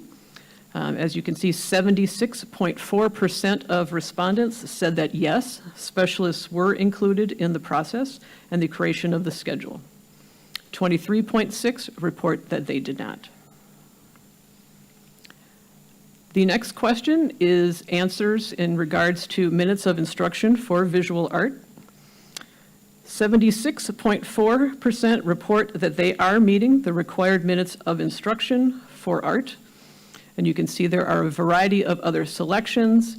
We do have some that are saying that they know that they are not meeting the required minutes, and we will be addressing those individually. Otherwise, some of those responses are because schools are using contracted services. We also wanted to know if grades 7 through 12, if students are given the option to choose between music and art. And this deals with student choice. Art and music are required for all students through grade 6. In grades 7 through 12, students may choose. 58.1% of schools are requiring both subjects, and 27.9% are providing students the choice of art, music, or both. We have established two main goals for the 24-25 school year. The first involves the completion of the 3rd through 5th grade scope and sequence for visual art, the creation of semester-long classes for grades 7th and 8th in traditional middle schools, and making sure our high school course guides reflect college and career readiness opportunities. Our second goal is for 60% of visual arts teachers to be proficient in all 3 levers of ambitious instruction as measured by the district walkthrough tool. We still continue to maintain 2 visual art teacher leaders that provide 1 full year of coaching to all new teachers, new to the district, new to the profession, and new to the grade level they may be teaching in.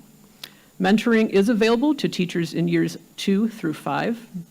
In addition to the district adopted curriculum, we also have subscriptions to the Art of Education, which is a standards-aligned curricular resource. And we still continue to supplement school budgets through supply request forms using referendum funding from the prior referendum. The art department also will continue to provide opportunities for students to showcase their talents. These are just a few of the events that students can participate in. These opportunities are shared in our weekly updates, which are sent to all art teachers. In addition to these contests and exhibits of student work, we also let schools know about internship opportunities and other opportunities for students to do involvement in the community outside of the school day, such as working with the Milwaukee Art Museum. I would be happy to answer any questions you may have. Thank you. Do any members of the public wish to make comments on this item? We have no speaker slips on this item. Thank you very much. Do committee members wish to make comments or ask questions? Director Gokul-Gandhi. Just one quick question. Thank you. This is, I love a survey.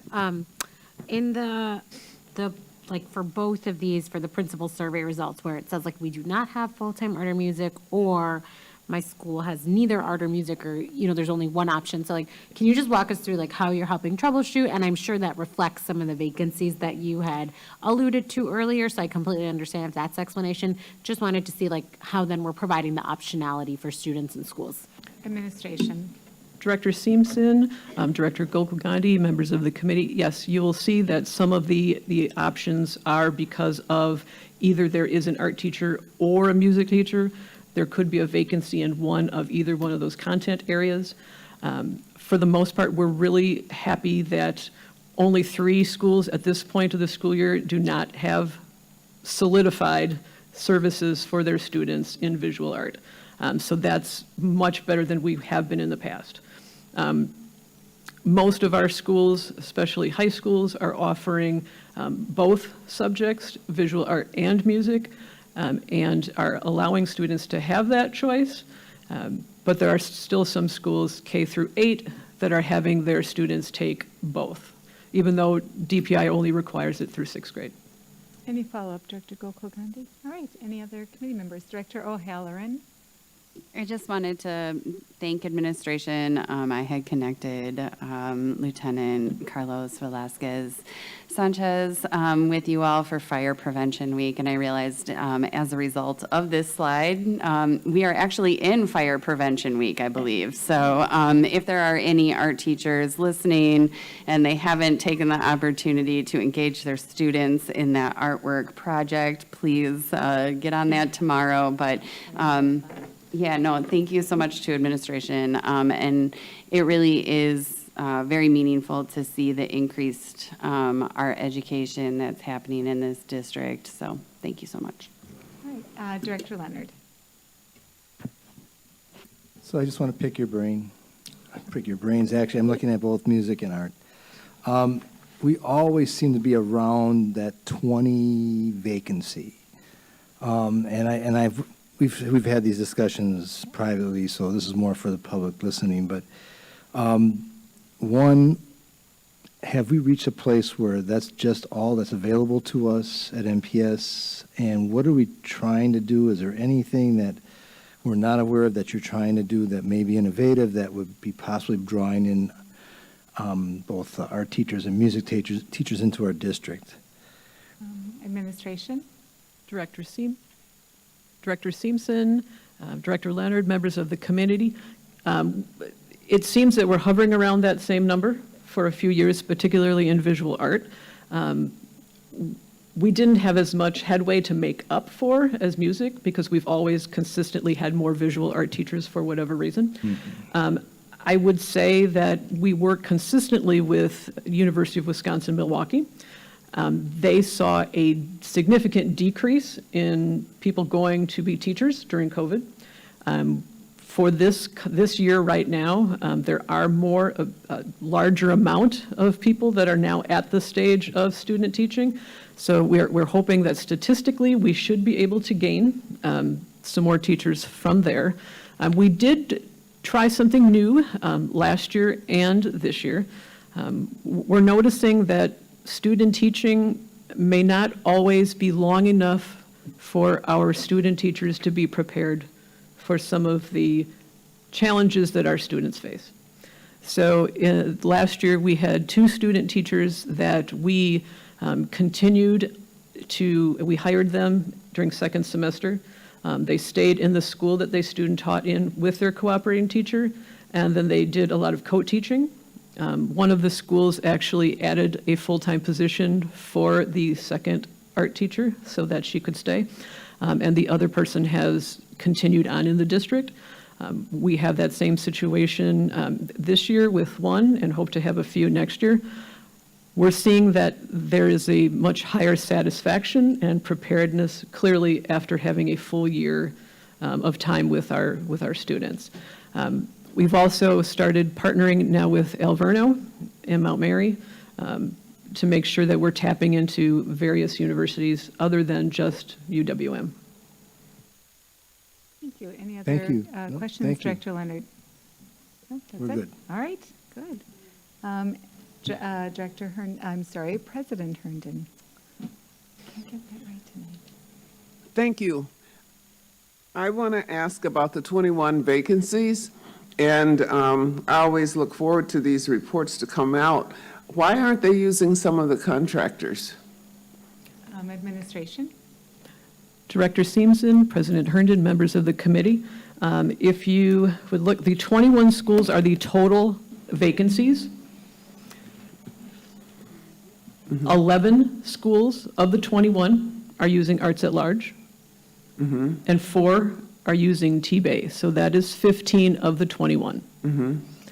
3 additional schools have limited term employees that have been hired. They're usually retired people, so there's only 3 schools that are not currently. The undecided ones. The undecided, correct. And what are they deciding about? I can't answer that Whether they're question. going to hire somebody No, versus? it's between the 2 contracted services. Oh, okay. So we could expect that they will Correct. do that soon? Yes. Okay. Director Herndon, any other question at the moment? No, I think that's the main thing, is that they are supposed to service the children. Otherwise, we're out of compliance, and there's no need for them to go without having those services at all, because the district makes available the ability to use the contract firms. That's primary. The other thing is the report, though, so that the community at large has those reports available to them. And that report has already been designed and used last year in the status reports from your department. So I would ask that we bring those reports back so that any one of us, anyone in the community can look and see that their neighborhood school either has the services we're supposed to provide, or they do not have the services that we're supposed to provide. And it makes it easier. Not only that, and that goes for music too, is the fact that from 2019 on, when we got the referendum funding, it was primary that these services would be put back in our schools, and we want to show that we're doing exactly that now 4 years later. Okay, Director Gokul Gandhi. What's the debt, like, what's your compliance on those 3 schools? Administration. Director Seamson, Director Gulkagandi, members of the committee. Initially, when we first started the contracting process with the very first RFP, we actually said that we did not want contractors in until after Third Friday, because we wanted to make sure that we had every opportunity to fill any position, as well as in case that if we have decreases due to Third Friday enrollment, we may have some shifting around, and we are not then bumping the contractor out because we have to have a teacher. Or if schools are increasing, there's always movement as well. So we've had them do a lot of planning and spending some time in buildings so that the teacher educators get a little bit more familiar with the building. But like I said, those 3 schools are currently working with Arts at Large and T-Bay, because we also have to make sure that they have artists that are available to meet a particular school's schedule. Follow-up, Director Gokul. I guess, so there, even with the 3 schools that haven't decided, there are educators, whether it's contracted. So I just want to clarify that even though they haven't made a choice, what you're saying is that there's still art or music education being delivered. Administration. Director Seamson, Director Gokul Gandhi, those 3 schools are in the process. Okay. I do not have the actual done deal for what will be happening. Do you have an estimated time? Just, it's almost October, so I just. Yes. It is October. Right. Sorry, it's not almost as October. As soon as Human Resources provides us with the Third Friday reassignment data. Okay. And we were told that we should have that by tomorrow. Okay. We'll have a better timeline. But in theory, the reassignment process would happen at the end of October. Okay. So schools really do have until that time to do it.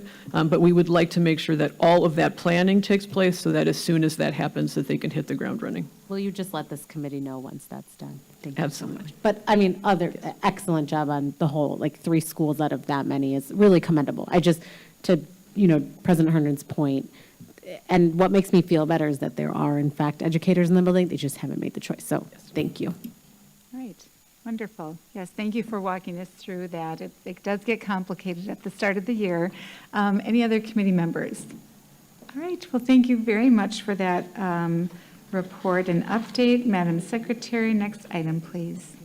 Item 4 is report with possible action regarding music education. This is an informational item, and although it has been noticed for possible action, no action is required. Would administration please present this item?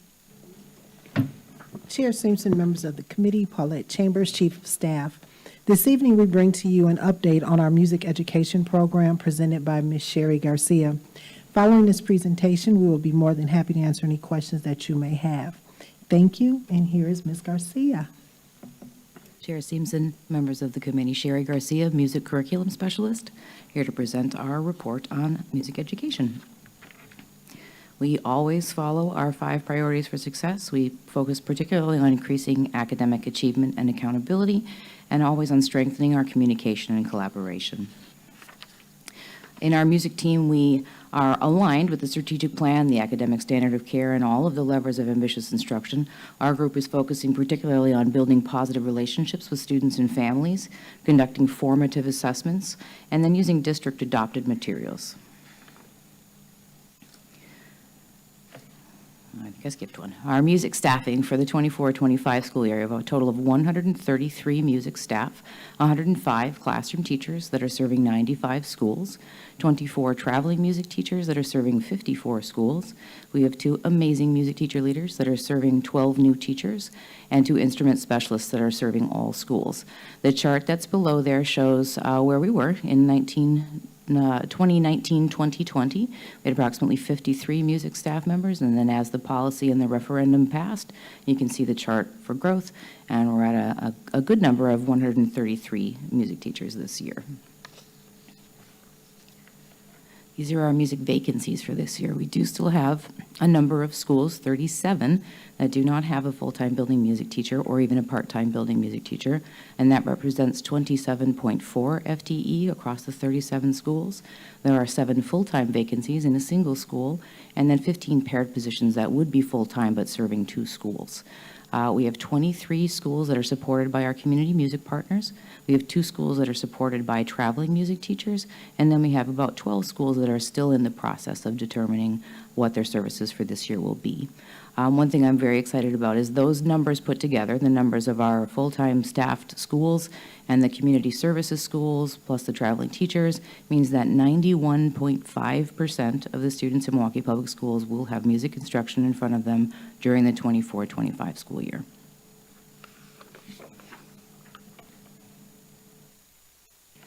As an update to an item that was brought in November, this board decided that we would be adding some positions to our largest K-8 schools to help us to increase ensembles in the 7th and 8th grade area.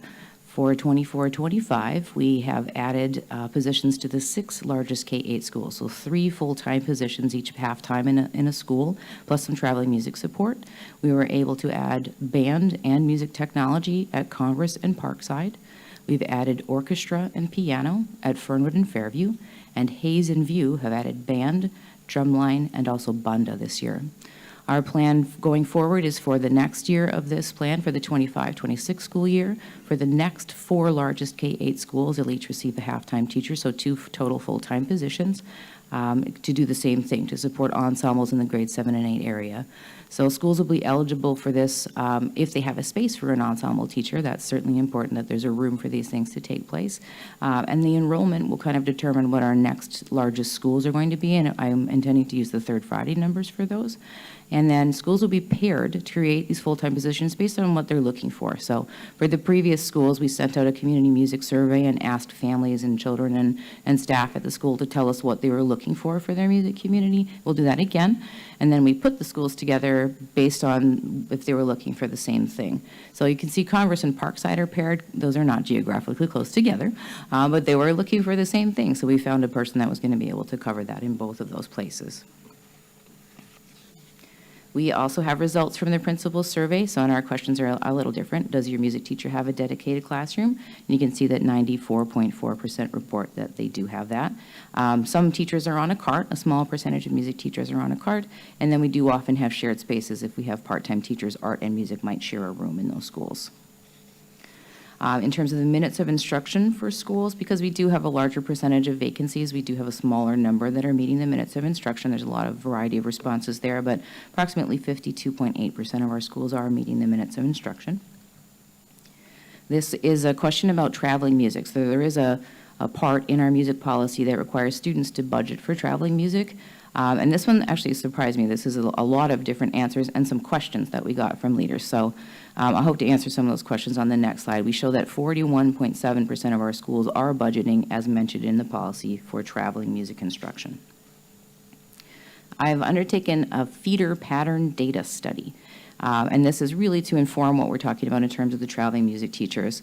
I'd like to know how we can adjust our funding model to put the traveling music supports where they could really serve the most students. So I need to know a couple of things before we can do that.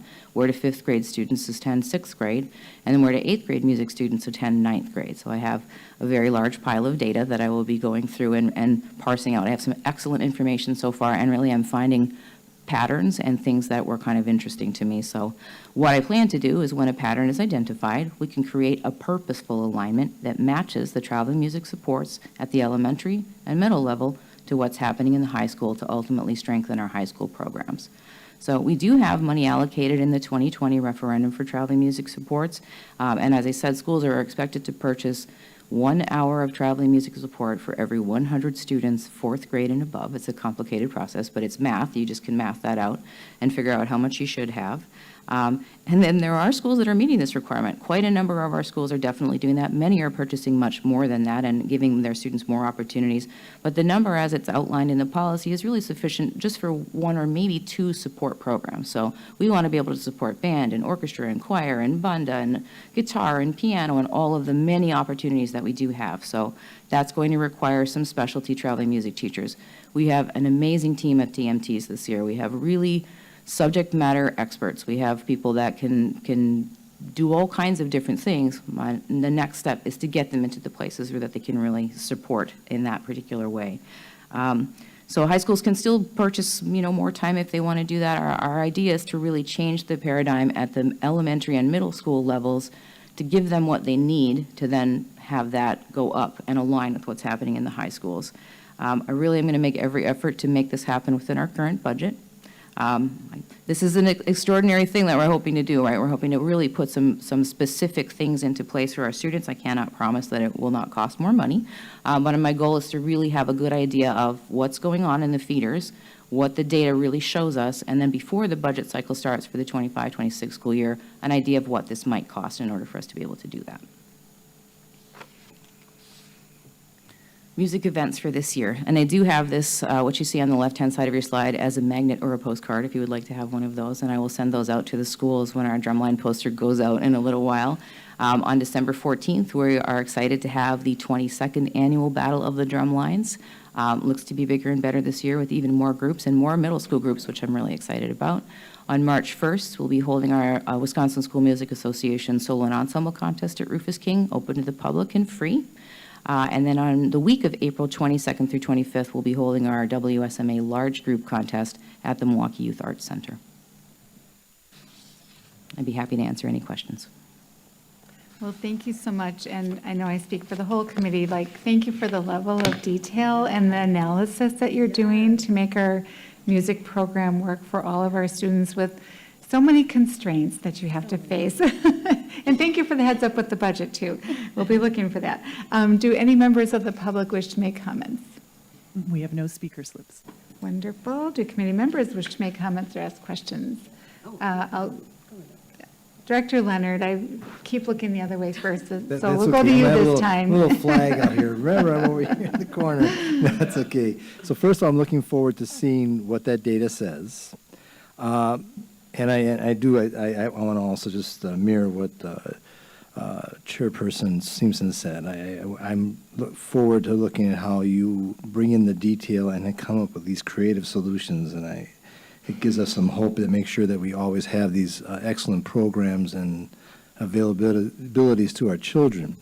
With that said, my grandson from Fairview and his friends want to thank you very much because now they have all the music they can get, and of course they're getting ready to go to high school, so I think he's actually trying out tonight at Milwaukee High School of the Arts at the open house, but I'm not sure. Yes.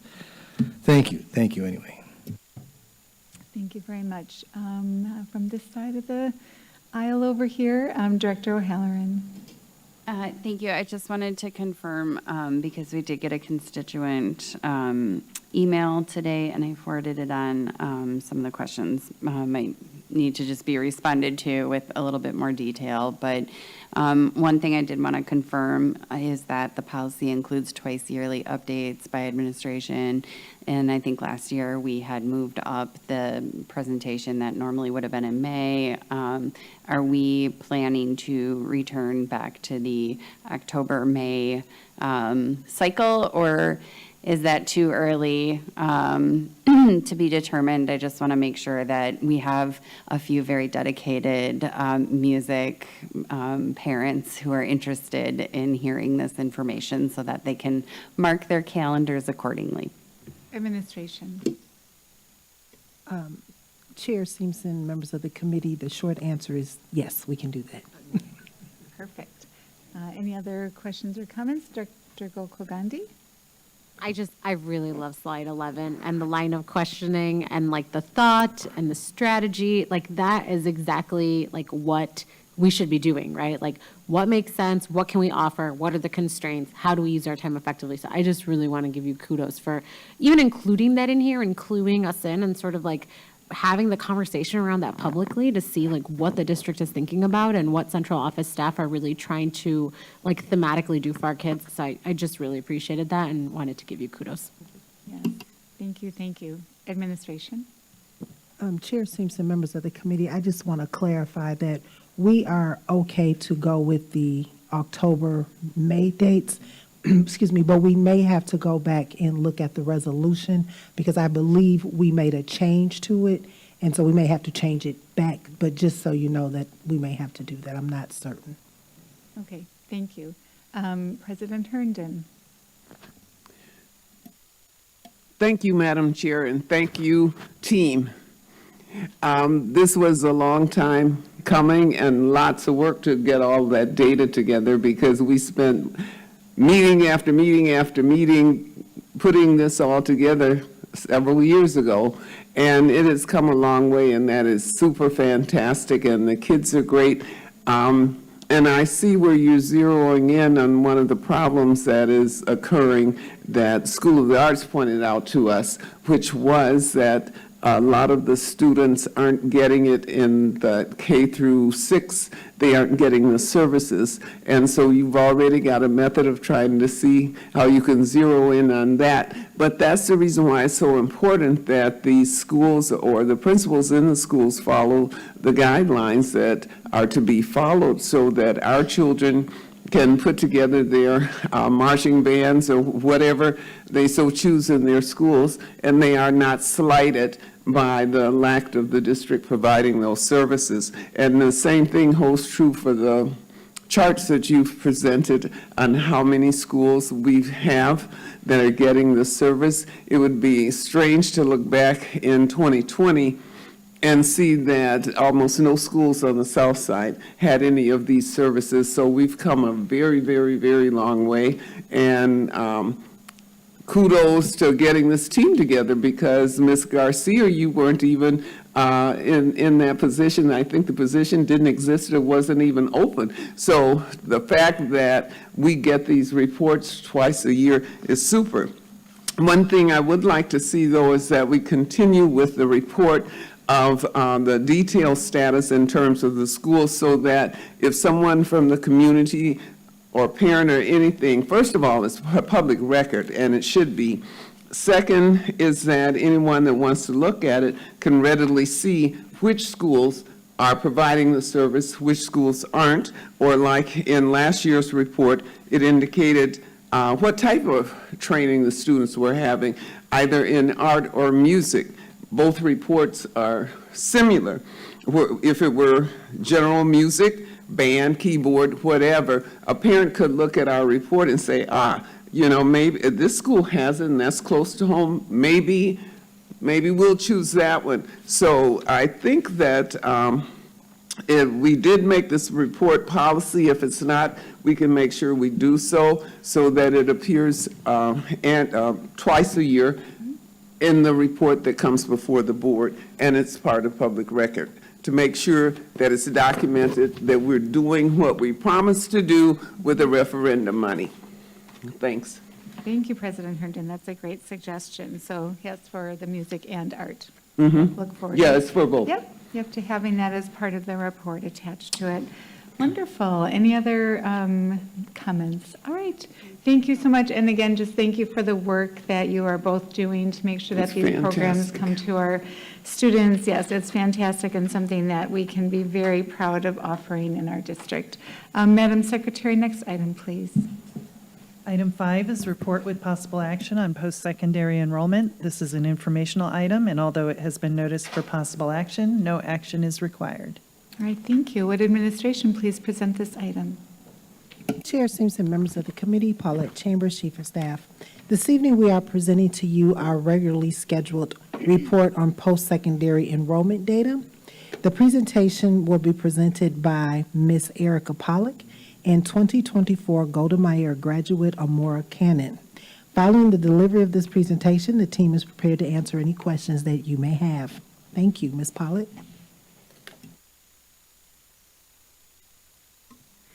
Chair Simpson, members of the committee, Erica Pollock, College and Career Center Coordinator for the district. I appreciate the opportunity today to share with you our data regarding our post-secondary outcomes and also highlight some of our current and future partnerships to increase these outcomes. As I stated, my name is Erica Pollock. I'm very lucky enough to serve in this role as the College and Career Center Coordinator for the district. The highlight of this presentation will be the person on my left, who's Miss Amora Cannon. She is a Golda Meir class of 2024 graduate. She is currently a UW-Milwaukee student. This presentation aligns with student achievement and graduation in our strategic plan. In addition, as we maintain the 5 priorities for success, we're looking at increasing academic achievement and accountability, as well as improving district and school culture in the 5 priorities for success. The data on these slides is from the National Student Clearinghouse. MPS receives reports several times per year regarding the post-secondary enrollment and outcomes for our graduates. This information is used both at the district and school level to develop plans for post-secondary outcomes. We're very pleased to report that the class of 2023 saw a 3% increase in our post-secondary enrollment for the fall following graduation, with 38% of our graduates enrolling last fall. This is, in fact, our first improvement since the impact of the COVID-19 pandemic on post-secondary enrollment at both school and national local level. Unfortunately, these impacts were felt disproportionately in schools with higher numbers of students from economically disadvantaged backgrounds, with an 11% decrease in post-secondary enrollment in these school districts in 2020 nationally. Even through the pandemic, though, there were increases in our graduates attending 4-year institutions. The decreases in enrollment were and continue to be at the 2-year level.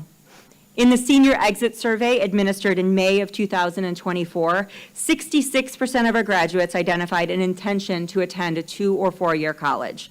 23% of this class indicated a plan to go straight to work or have an apprenticeship, with an additional 2% planning to join the military. The gap between the percentage of students who plan to enroll the following fall and those who do not enroll is called summer melt. Later in this presentation, we'll discuss some of our strategies to decrease this summer melt for our graduates and improve our percentages of our students enrolling the fall following graduation. MPS continues to address the opportunity gaps for students accessing post-secondary options based on race and ethnicity. The positive news is that 87% of our class of 2024 graduates indicate that an adult in their school assisted them with developing a plan after high school. For the class of 2023, 57.9% of the white students in the graduating cohort enrolled in post-secondary the fall following graduation, while 46.4% of Asian students enrolled. In addition, 41.9% of our Hispanic Latino students enrolled and 30.8% of our Black or African American students. You can see this data over the past few years. MPS continues to work with internal and external partners to decrease these gaps, including setting equity-based goals for post-secondary enrollment behaviors, such as college applications and FAFSA completion. It's important to note that our graduates continue to enroll in post-secondary past that fall following graduation. We've actually made additional efforts to stay in contact with our recent graduates to assist them in enrolling even past they graduate. For the class of 2021, an additional 8% of graduates enrolled following the fall after graduation, leading to a total of 43% of the class of 2021 enrolling in post-secondary the 2 years following their graduation.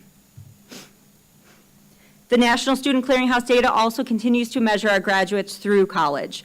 The 6-year graduation rate for the MPS class of 2016 was 18.5%. An additional 4.6% of those graduates remained enrolled in their college. 1% were new to college during that year, and 2.9% had returned to college after stopping out. The National Student Clearinghouse also gives us insight into the top 25 universities that our graduates attend annually, as well as the retention rates of those graduates at those universities. This really allows us to help students make a best fit decision, as well as to work with universities on systemic changes if we're seeing any concerns in retention. It's important to note that 95% of our class of 2023 graduates did remain in state to continue their post-secondary journey. Around 50% of those graduates enroll at MATC and UWM specifically, so we'll talk about that partnership and the importance of it moving forward. Also of note, as we've increased our awareness of HBCUs in the district, we do have several other HBCUs in the top 25 for students of this class, including Alabama State University, Howard University, Jackson State University, Clark Atlanta, and Lane College. In August of 2017, MPS raised its commitment to ensuring equitable access to college and career planning by opening our college and career centers in each of our high schools. We currently have 21 college and career centers operating, and in addition, we provide advisor support to our alternative high schools who do not have a physical center. Our 15 college and career center advisors work closely with the school counselors, transition coordinators, work-based learning specialists, and other school staff to provide college and career support to all high school students. The majority of this work does happen in the 12th grade as we focus on increasing college applications, FAFSAs, and scholarship applications. If you haven't visited, the CSCCs are one of the most vibrant areas of the high schools, serving as a physical hub for our higher education and community partners. During the 2023-24 school year in the CACCs, we served 13,742 individual students in over 40,000 interactions, completing 1,665 FAFSAs, 2,685 college applications, and 1,256 scholarship completed in the centers. The free application for federal student aid, or FAFSA, remains one of the most critical steps in enrolling in post-secondary. According to the National College Attainment Network, seniors who complete the FAFSA are 84% more likely to enroll in college the fall following graduation. Our district goal is for advisors and counselors to have a conversation with every family regarding the FAFSA to prevent students from foreclosing on the idea of college because of perceived financial barriers. We had a very positive impact in the class of 23 with a 13% increase from 2022 with a final completion rate of 62.4. If you have been following the news this year, unfortunately, the launch of a new FAFSA form led to significant challenges and delays for students across the nation. Currently, there is a 10% decrease in FAFSA completion across the nation. We are extremely happy to report that due to our systems here at MPS, we're actually able to mitigate most of those challenges. And our class of 2024 has a 61.2% FAFSA completion rate, which is an updated number from this slide. We're outpacing Wisconsin significantly, the FAFSA completion rate being 46%, and the national FAFSA completion rate at 52%. We are working now towards a successful year of FAFSA completion for the class of 2025, despite another delay. So FAFSA will be opening on December 1st, but we will be ready. So I'm excited to talk about some of the existing partnerships we have that have led us to these increases, as well as looking forward to where we're going. As we discussed earlier, around 50% of our graduates enroll in MATC or UW-Milwaukee. This allows us for a significant opportunity to impact that enrollment pipeline and the success of those students through our M-Cubed partnership.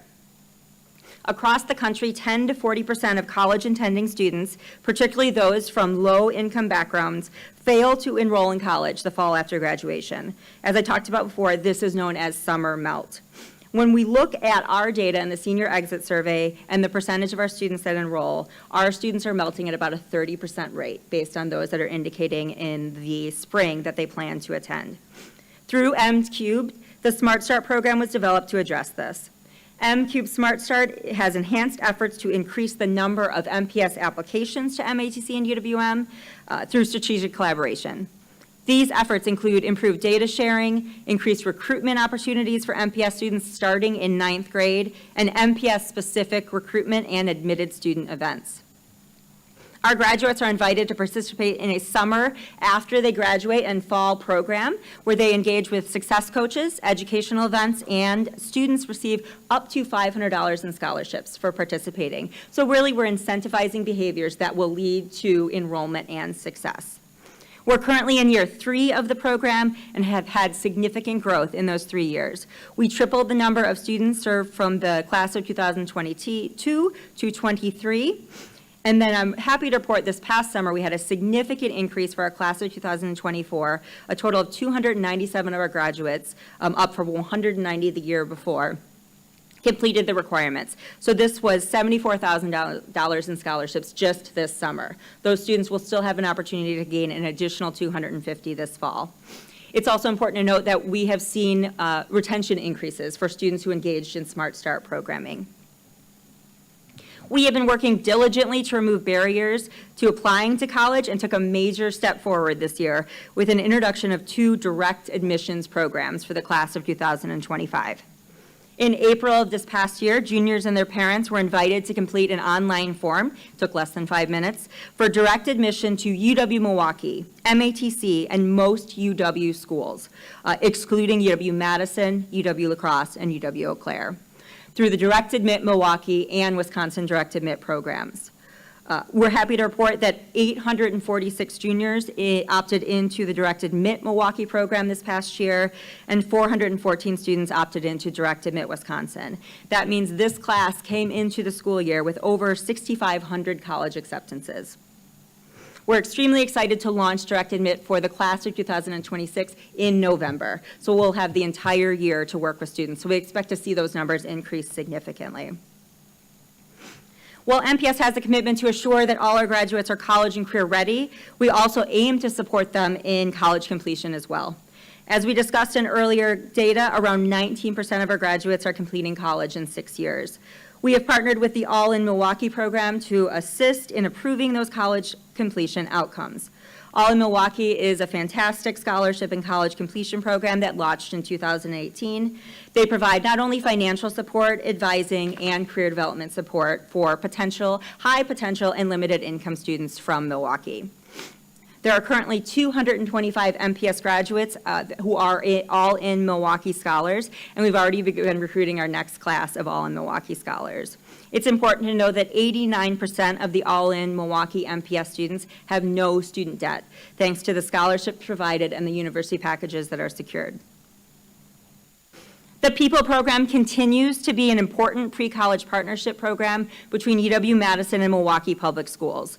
Each year, 100 ninth grade students are recruited to participate in a 4-year-long pre-college program, providing academic support and a summer bridge program to improve post-secondary outcomes for students, but a focus on increasing admissions to UW-Madison.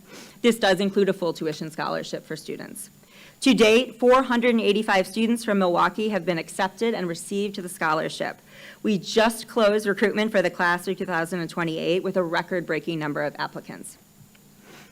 Our commitment to increased exposure and awareness of historically Black colleges and universities continues this school year as we host the 5th in-person United Negro College Fund Empower Me Tour at the Baird Center on October 24th.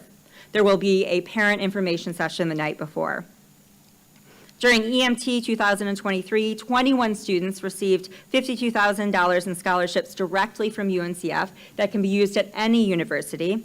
In addition, 338 students received at least one on-site admission offer, and over $12 million in scholarships was awarded from HBCUs and local colleges and universities on that day.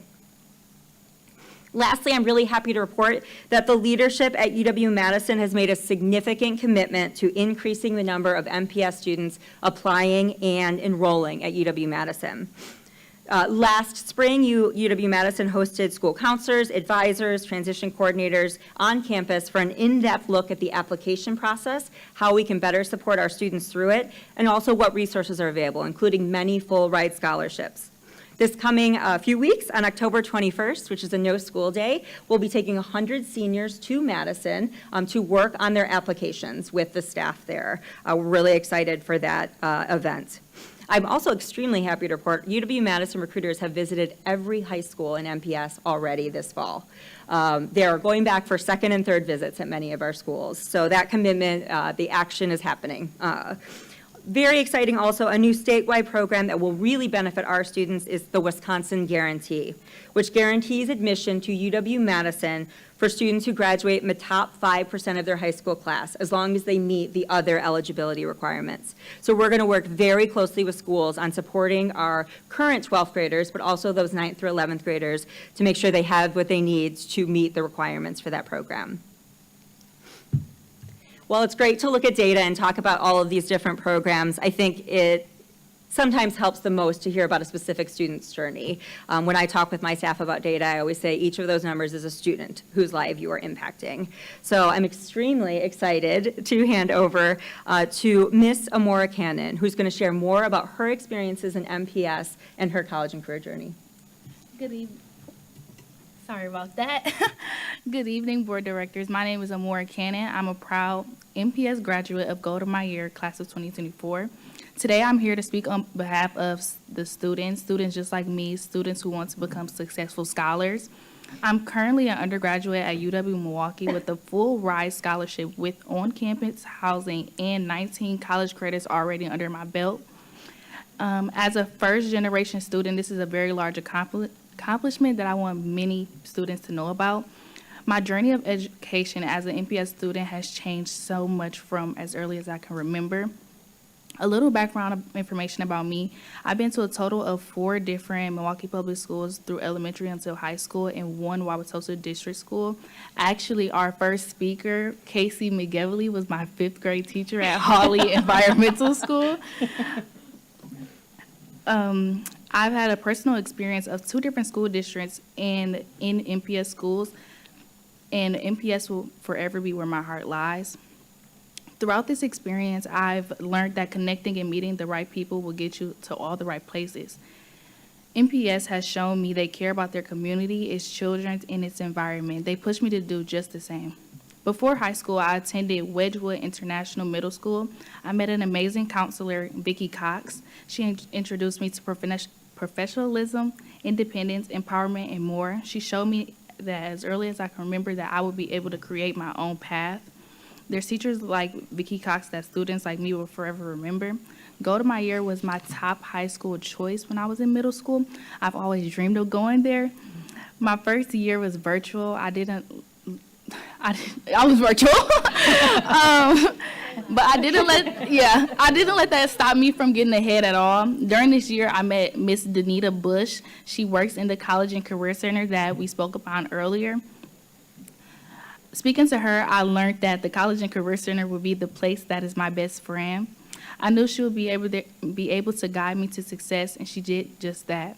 The College and Career Center is a place that forever needs to be alive. Over time, I've learned that the College and Career Center holds extra great opportunities and connections. My first greatest connection I gained my sophomore year from Ms. Danita was an introduction to Graduation Plus. Graduation Plus is a college access and success program that supports scholars to and through college. Another big program she introduced me to was MCube's nursing program. This program allows 60 MPS students to gain early college credit as a LPN. To this day, these classes help me gain background knowledge, needed college credit for my current major, and everything you can imagine. However, the College and Career Center did not stop there when preparing me for a transition to college, I'm sorry, to college. They became a stronger and a safe house for me. I went to HBCU college touring with the College and Career Center. I visited a total of 8 different schools in the South. This was an amazing opportunity that allowed me to be able to narrow down my school options for preparing for my senior year. Once I did find my home in UW-Milwaukee, I was introduced to All in Milwaukee. All in Milwaukee is a college completion program that provides its students. I remember learning so much about this program. Actually, I spoke with Irvin like months prior to ever knowing about the program. And then one day I had an email from one of my MCube advisors saying that I was nominated to apply to the program. The application process was simple, using my resources like the College and Career Center and the Boys and Girls Club. I was able to complete my application within an hour after receiving my nomination. My lead scholar advisor, Chris Alexander from All in Milwaukee, offers valuable resources in several different areas. He offers me social, emotional support, academic assistance, financial aid, guidance, and opportunities for internships and careers. Working with Chris as my advisor has helped me through my transition from high school to college. He's actually in the crowd. He's helped me beyond financial aid, beyond anything you can imagine. He calls me all the time. This program allows each of their scholars to gain professional development in the independence and a helping hand. UWM offers a lot of programs that MPS students should take advantage of. The first program I like to talk about is MK Scholars. This program is designed for first-year students at University of Milwaukee. The program is to provide its students with care, network, and support that encourages them to obtain their college degree at UW-Milwaukee. Starting my first semester with the support of my success coach, Issa, has been amazing. She indeed says that my transition to high school to college has moved smoothly because MK Scholars in their connection to the program called Smart Start that we spoke upon earlier. Smart Start is for MPS seniors who will attend MATC or UWM. They also give support to help gain connection and grow skills. Over the summer, both of these programs came together and provided me with a transition week of campus dedication of a mimic college schedule. So every day in the summertime, I was waking up 8 a.m. to 3 a.m., going to different classes and different seminars, getting a real college experience on my campus. MK Scholars and Smart Sparks prepared me to be ready, and it worked. My first week has been going well. My first few weeks, actually. My first semester has been going very smoothly, and I can say that these programs helped me a lot. With midterms approaching, all my advisors and success coaches have still individually took their time to reach out to me no matter what. Even if it's just to listen to me talk, just to help remind me of the little things, or just to put a smile on my face, these advisors did just that. This may seem like it was an in-depth process and it was long. It was a little bit. However, all my advisors, mentors, and support system helped this process move smoothly. Keep educating students, funding these resources, and helping scholars to continue to be successful. Thank you for listening.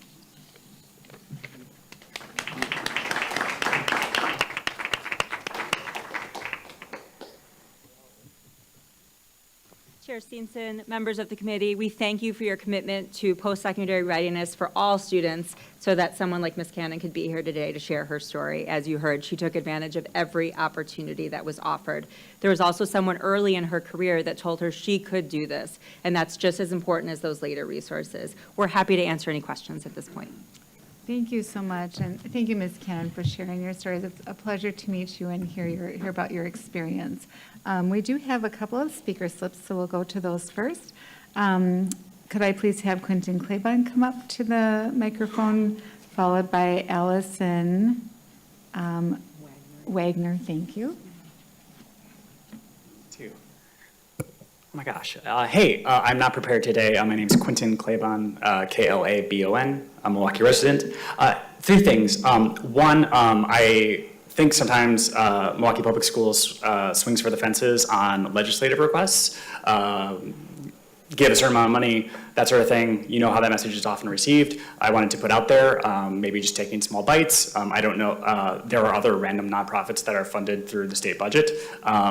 all in Milwaukee, I think the only real criticism I've heard of it is it only serves a certain amount of students, and that's, of course, not exclusively Milwaukee public schools. So if this works so great and such amazing scholars are here today, why not ask for sufficient funding for that to expand it to make sure all students have mentorship to and through college. Secondly, slightly more negative because it's me, I did want to look at slide 8. Obviously affected by the pandemic, but it looks like 1/3 of students never do tertiary education, 1/3 drop out, 1/6 are still in it after 6 years, and only 1/6 graduate. So I want to talk about UW Milwaukee and UW Madison specifically. We know that UW Madison students of color dropped, especially after the affirmative action case came through. I would love to know, and I also hear lots of negative things from students of color about UW Madison or the city of Madison in general, which is unfortunate given its really important place. I would love to know like what Milwaukee Public School students you're hearing from Milwaukee Public School students about why they're not attending, why they're not getting in, or why they're not persisting once they're there. And then UW Milwaukee, I think unfortunately we know there's a massive remediation and dropout problem there. I think that's probably where the majority of dropouts come from. And just as a city, that's not sustainable. So again, I would love to hear what you hear from students that unfortunately likely don't show up at these places about what their struggles were when they got into UW Milwaukee, what caused them to drop out or take 6 years to graduate. Because I think answering those two questions, why don't we get them into the public flagship, and why don't we get them through the main public university in Milwaukee, I think could help solve a lot of Milwaukee's problems. Thank you so much. Oh, and great job. Thank you. And then our next speaker, please, Allison Wagner. Hi, my name is Allison Wagner, ALLISON WAGNER. I just wanted to thank the Board of Directors and the Milwaukee Public Schools for your partnership over the last 6 years. We launched in 2018 a proven model from Minneapolis, brought it here to Milwaukee. I was the founding executive director. I am lucky to have amazing colleagues like Chris Alexander, but even more fortunate to have over 500 students like Amora who spoke today. And I just wanted to share a few reflections over the last almost 7 years. And the first thing that I've learned is that the only way to get this work done is with partnerships. And you can't do this work alone. It's all about strong partnerships. And so I wanted to thank Erica and Dr. Hill because they have been incredible partners, as has UWM. And I see Ariel here today from MK Scholars. And I just want to say that with partnerships is how you get the results. And so we celebrate our results with partners like MPS, like UWM, and on behalf of amazing scholars like Amora. And so, Erica highlighted it, but I did want to make sure that the Board of Directors knew that I personally have raised $3.3 million in scholarships for those 275 students that are in the program today and the 41 graduates. And that's when she talks about having a free ride, including room and board. That's a university partnership that we've established with UWM, and that's the generosity of UWM because they've added the room and board on top of the Chancellor Scholarship, on top of the All Milwaukee Scholarship, and the state and Pell Aid that she's getting. So this is real money coming from our community, and the best part is that it's being invested in amazing scholars that are from Milwaukee and that we're going to get to stay here in Milwaukee, and the university dollars are being passed through to local universities. We only work with 8 local universities. We work with Alverno, Carroll, Marquette, MSOE, UW-Madison, UW-Milwaukee, UW-Whitewater, and Wisconsin Lutheran College. And Erica referenced it, but overall, we have an 89.4 persistence rate of all the MPS scholars in our program. And she said it, 89% of them have no student debt. And so if you'd like to learn more about our program, we have incredible MPS graduates who are working at Baird, at Northwestern Mutual, at Freighter, at Johnson Controls, and we're just getting started. Our plan is to double our program over the next 5 years, and we can only do that with incredible partners like MPS and UWM. Thank you. Thank you. All right, those were our speaker slips. Are there any committee members who wish to make comments or ask questions? Director O'Halloran. Thank you. I was wondering from the from the presentation if in the future when you bring things like the post-secondary enrollment, the fall following graduation, Can you help us understand context with like other school districts, like the Council of Great City Schools, if that data is available, just so that we're seeing how we're faring in comparison to peer districts? That would be really helpful. And then I just wanted to say congratulations. I'm a fellow Panther, and I was the first generation, and I walked on that campus, and I've probably told this story like a million times. I literally had no experience. I got accepted, I walked on, I had no clue where the buildings were. So I'm so happy that you are having a really great experience, because I think that does help with the persistency, because it's not just about, oh, can I see myself there? I have already been there, and I know what it takes. And so congratulations. Thank you for representing MPS so well at UWM. This is very exciting. And with that, I will pass. Thank you. Dr. Gokul Gandhi? Oh, go ahead. Administration. Chair Simpson, Director O'Halloran, and members of the committee, we do have some data on other cities' post-secondary enrollment that I'd be happy to share that we prepared today. So I'd first say that the National Student Clearinghouse, the national average of post-secondary enrollment directly from high school, from students from high economically disadvantaged high school for 2023 was 50%. As we look at some of the other Council of Great City Schools who have somewhat similarities to us, Chicago had a 60% enrollment rate, Baltimore 41%, Detroit, 40%, and Indianapolis, 47%.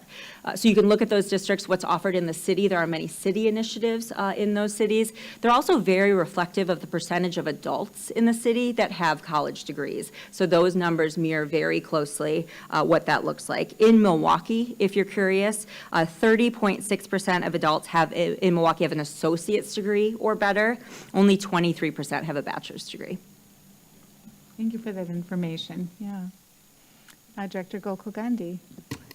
This might be the best presentation I've seen in my entirety of my time on the board. So I just want to give you that. This is the gold standard of presentations. And Dr. Hill, you should bring her out here more often, because that was just excellent. So thank you so much. The slides were like, with pictures and data, and you provided a story, you threaded the needle. So Ms. Chambers, when we continue, maybe you can have Ms. Pollack give a master class in presentation. I would love to hear from you what you're studying, like what your observations about university have been so far. Like, and I know you said a little bit about, in your speech about what MPS prepared you for, but what are those other things that you felt like during your time here, you really walked away saying, you know what, I'm really happy I had that experience. Anything you'd like to share? I'm studying sonography or ultrasounds.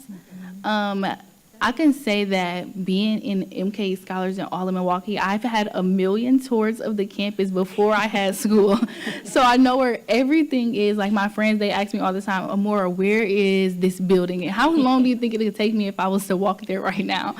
I can say that just me being with their whole experience for the whole week, it prepared me for everything. Even we had like homework, and I was able to be like, okay, on Sundays, I'm going to get all of this done, and then I'll be ready for my week. And now I use that same thing. On Sundays, I get all of my homework done for the whole entire week, and just processing that is one thing that I've got from everything I did this summer. What else? Yeah, I think that's pretty much it. Wonderful, thank you.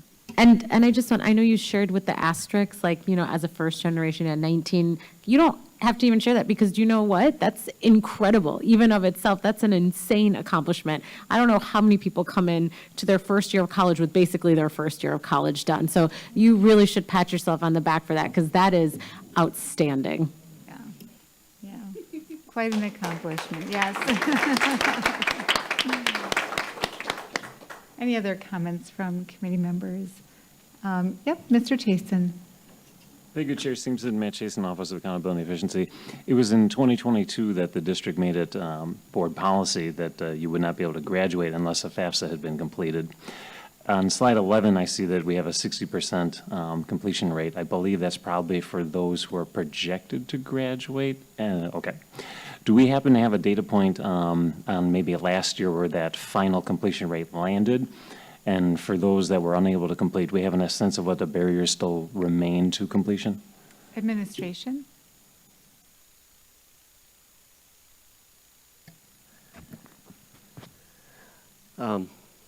Members of the committee, Mr. Chasen, John Hill, Director of College Career Readiness.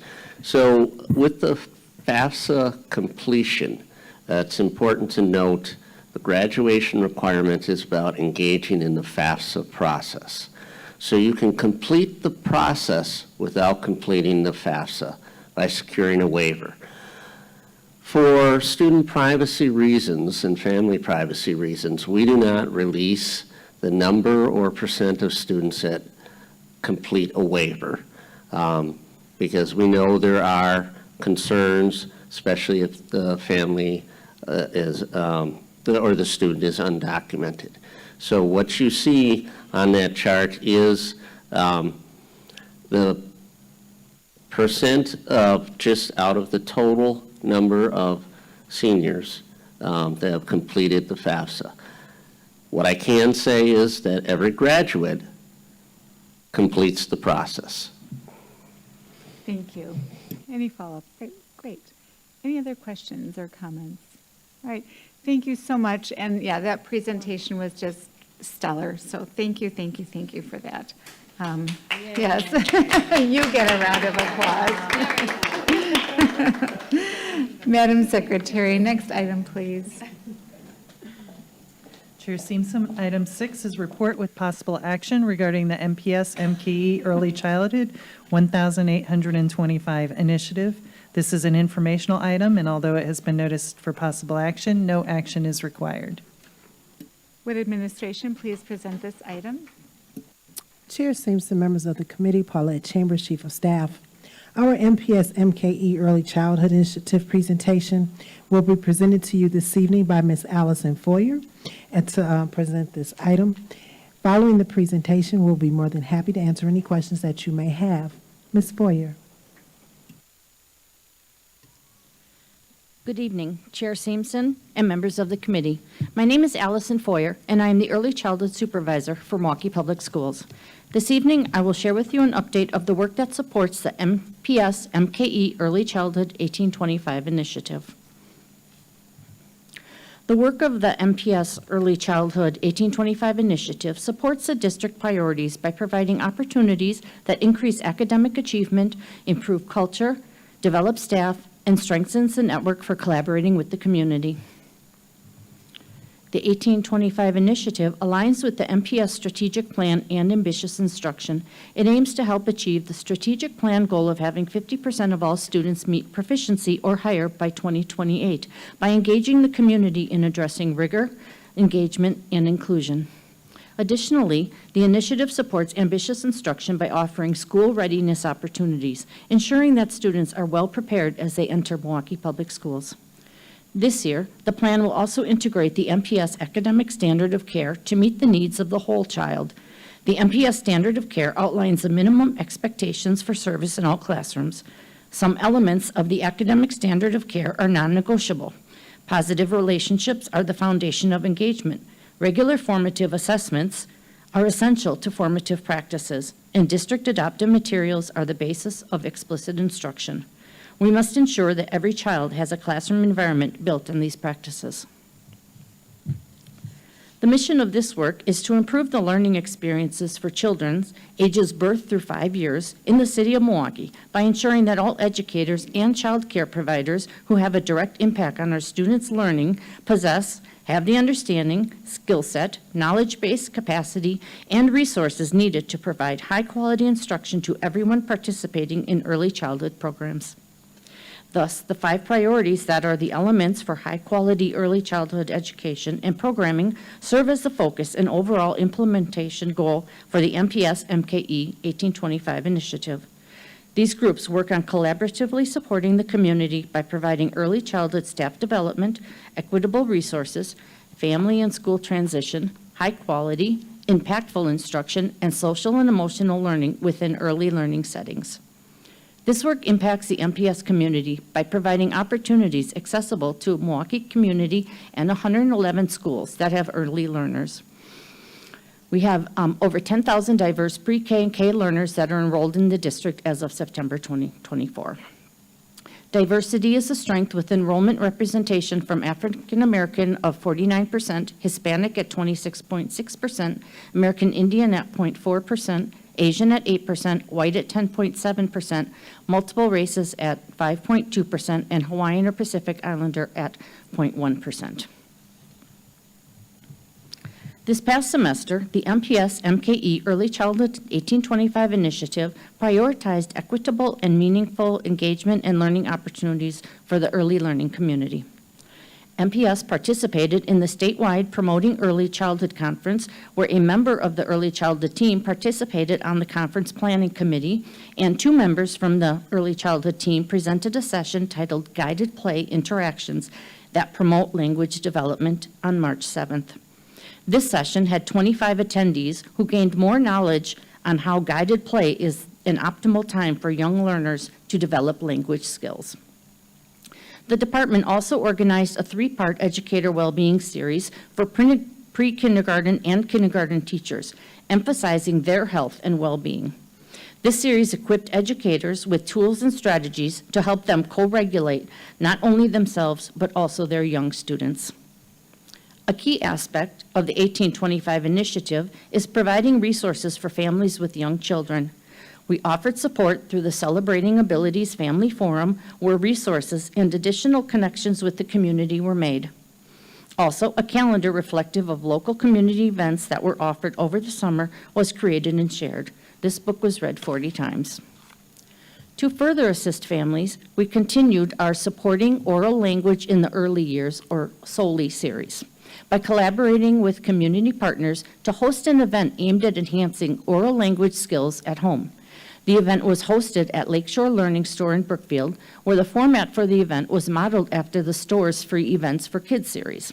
It's a free walk-in event with content learning focused, incorporating activities that are supported by their learning materials and other fun and engaging activities. The SOLI event provided free busing to the store. It focused on ways to support oral language at home.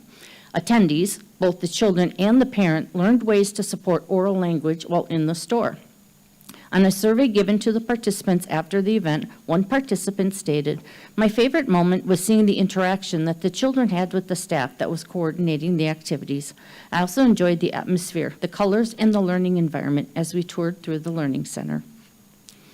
Additionally, we developed a partnership with the Bayview Community Center, which will allow both organizations to reach more families and provide them with family-focused supports and resources.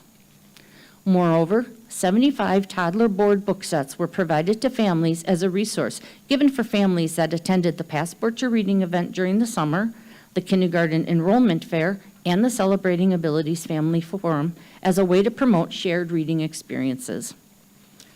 During the 2023-24 school year, the Early Childhood Math team continued the focused work on improving numeracy skills in K3 and K4 classrooms by implementing counting collection routines and providing training for teachers. So far, approximately 1,100 teachers in grades K3 through grade 2 have been trained in this approach. Play clinics are also offered to early childhood teachers. This professional development opportunity aims to enhance interactions between students and teachers during play, ultimately improving oral language skills using the Nectar strategies. The Early Childhood team followed up with all 37 participants. 12 of those participants received additional coaching, modeling, and co-teaching to support the implementation of the learned strategies. In the area of social emotional learning, the Early Childhood Department provided extensive training on conscious discipline, focusing on fostering resilience in schools and homes. Most K3 and K4 teachers in the district have already participated in district-wide professional development on conscious discipline, and an additional 30 teachers have taken part in multiple training sessions as part of a dedicated cohort.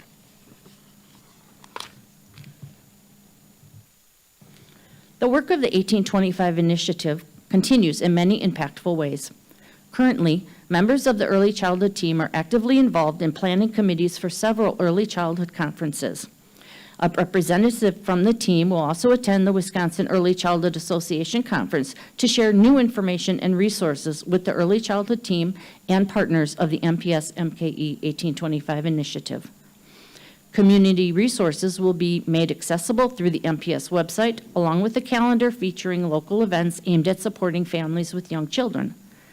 The partners of the 1825 initiative are organizing additional events for supporting oral language in the Early Learning Years series, which will focus on enhancing oral language skills and promoting school readiness.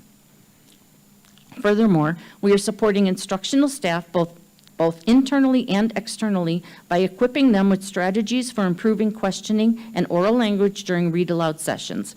We are expanding Smart Pre-K, which incorporates brain stimulation activities into lessons through purposeful movements to enhance children's large and fine motor skills, visual perception, eye-hand coordination, and auditory skills, all essential for academic success. Lastly, the initiative is continuing to develop social-emotional learning opportunities for both children and adults while working with Bridges to Schools to support their social-emotional goals. The essential work must continue to impact young learners and enhance school readiness. Therefore, the MPS MKE Early Childhood 1825 initiative plan to focus on the following: co-plan events for young learners that aim to improve school readiness, create opportunities that promote health and wellness, attend early childhood conferences to share information and resources with partners, collaborate with community partners to provide resources and support to families of young learners, and track attendance and monitor feedback from attendees on events so to guide future targeted support. Overall, our efforts will ensure equitable resources and high-quality professional development by exploring new ways to support the early learning community. Thank you for listening to this update. At this time, we will address any questions you may have. Thank you. Thank you very much. Do any members of the public wish to make comments? No, Madam Chair. No speaker slips. Do committee members wish to make comments or ask questions? Director O'Halloran.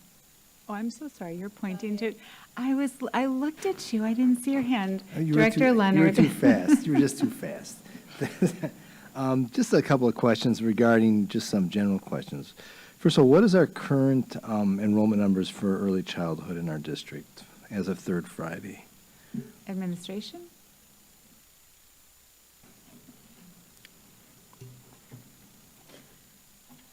Chair Stevenson, Director Leonard, and other members of the committee, Chrissy Washington, Early Learning Manager. I do not have the up-to-date third Friday numbers at the moment, but I'll be more than happy to provide them to you as soon as possible. Thank you. And then I had the opportunity to talk with some people in the city government. This was more of a general conversation, but one thing that they commented on was that they noticed a downward projection on the number of births in the city of Milwaukee. And do we have any kind of idea demographically of what those projection numbers are? I don't expect you to have those actually, but just out of curiosity. Administration? Chair Simpson, Director Leonard, other members of the committee. No, I do not have projections about the trends pertaining to birth rates. However, we do have a partner that is with the Department of Health, and we'll be sure to reach out and get information directly from them pertaining to the question that you asked about those rates. I just can't stress enough that those are our feeder programs for the district. So I want to make sure that we are just well tied with that, knowing exactly what our capacity has to be, what kind of numbers we're looking at. That's just a statement. Thank you. Thank you very much. Thank you. Administration?